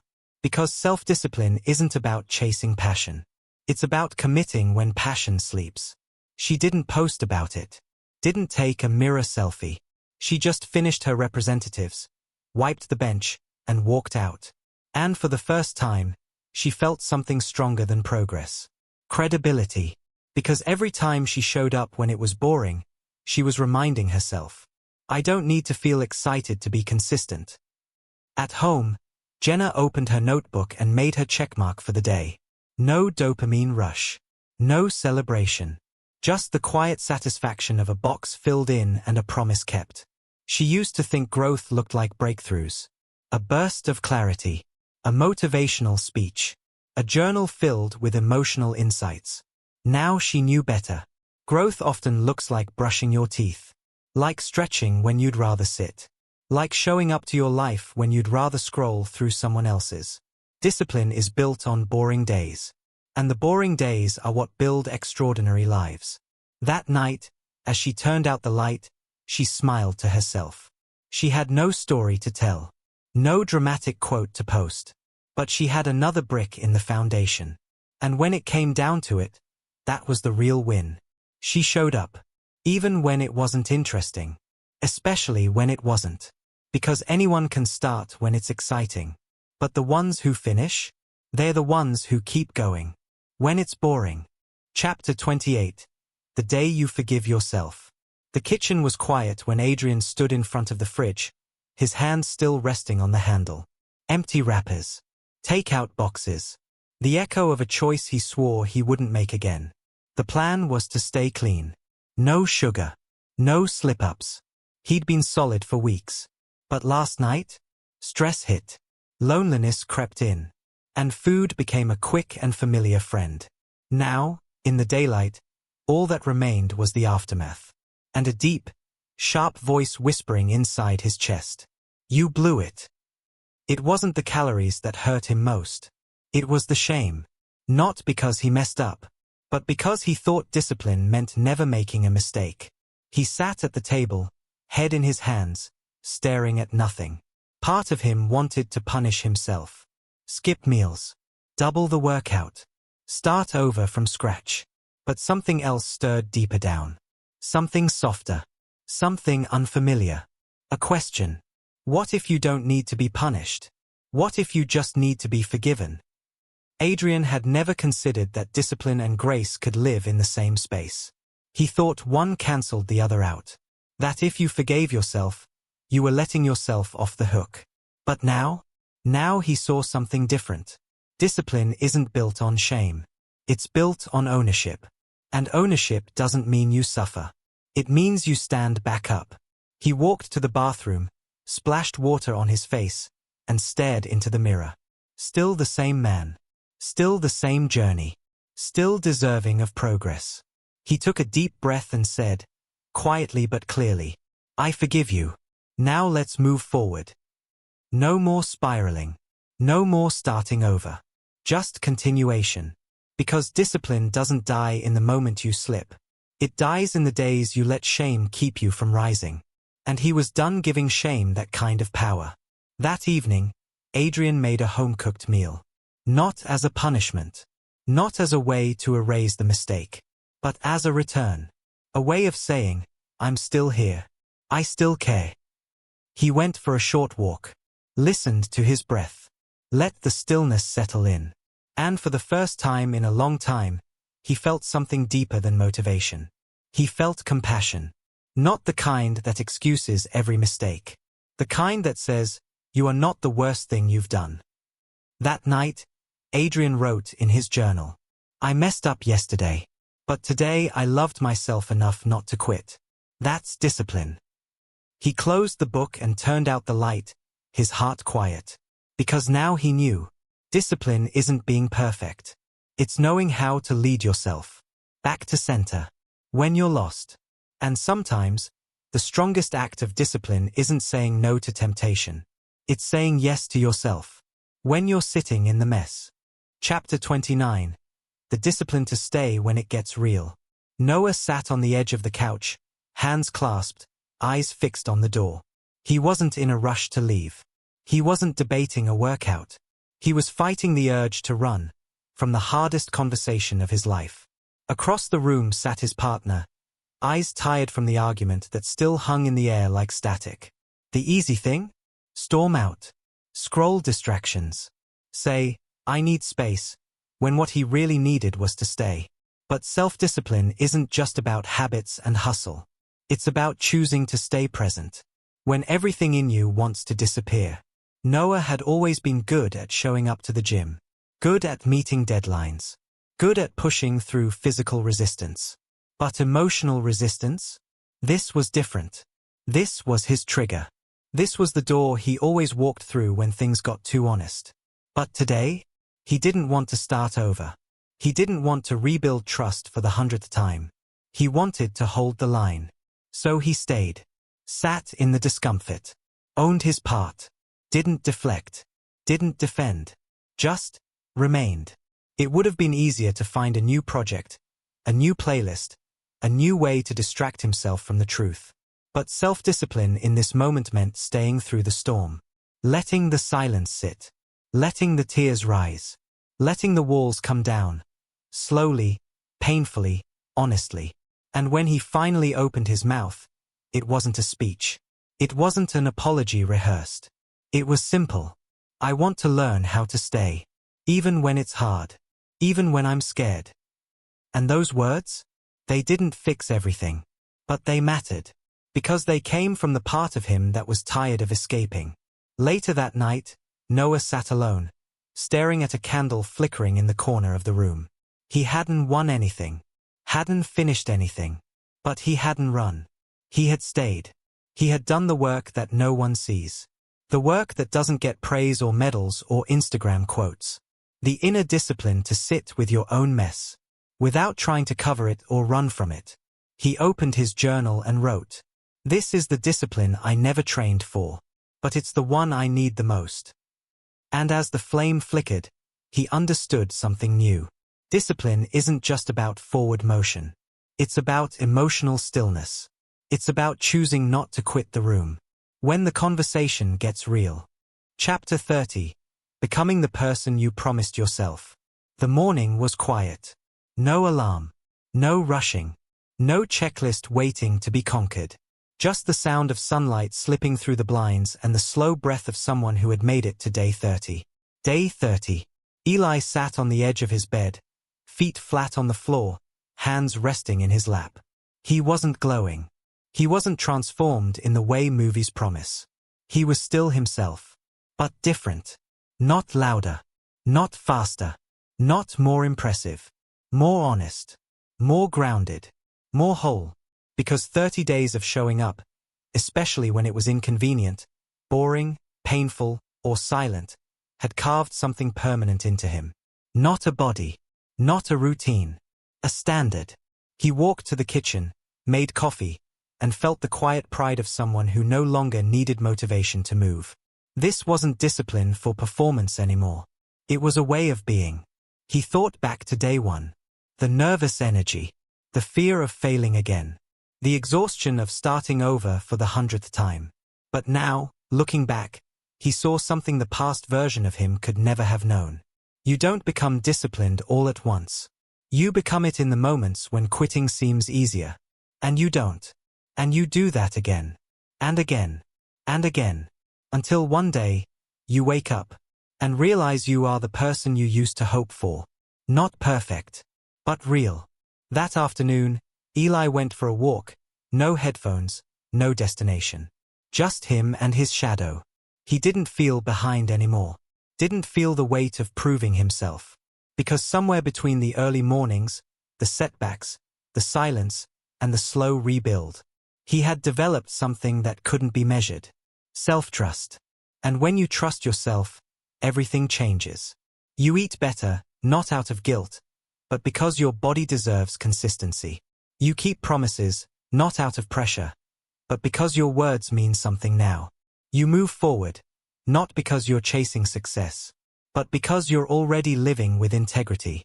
Eli sat on a park bench, journal in hand, and wrote, "This is who I said I'd become.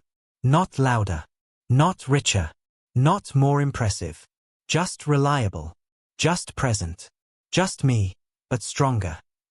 He closed the journal. There would be no final celebration. No grand ending. Because self-discipline doesn't end. It deepens. And as the sun dipped low on day 30, Eli didn't feel like a new man. He felt like his own man. And that was the whole point. Closing message. If you've made it here, if you've listened to every chapter, followed every story, and felt yourself shift, even slightly, then know this. You didn't just read a book. You walked through a mirror. You left behind the version of yourself that waited, that hesitated, that hoped someone else would hold you accountable. And you met the version that acts. Not perfectly, not always gracefully, but consistently, honestly, courageously. This journey was never about building the ideal life. It was about becoming the kind of person who doesn't abandon themselves. The kind who shows up on day 1 with shaky hands. And shows up again on day 30 with a steady heart. The kind who doesn't chase motivation. Because they've already built momentum. You now carry something stronger than hype. You carry proof. Proof that you can do hard things without applause. That you can fall and return. That you can feel the fear and still move. And the truth is, you'll leave this book. But the work doesn't leave you. It continues. In silence. In sweat. In stillness. In every small, private decision that no one else will ever see. And that's the beauty of discipline.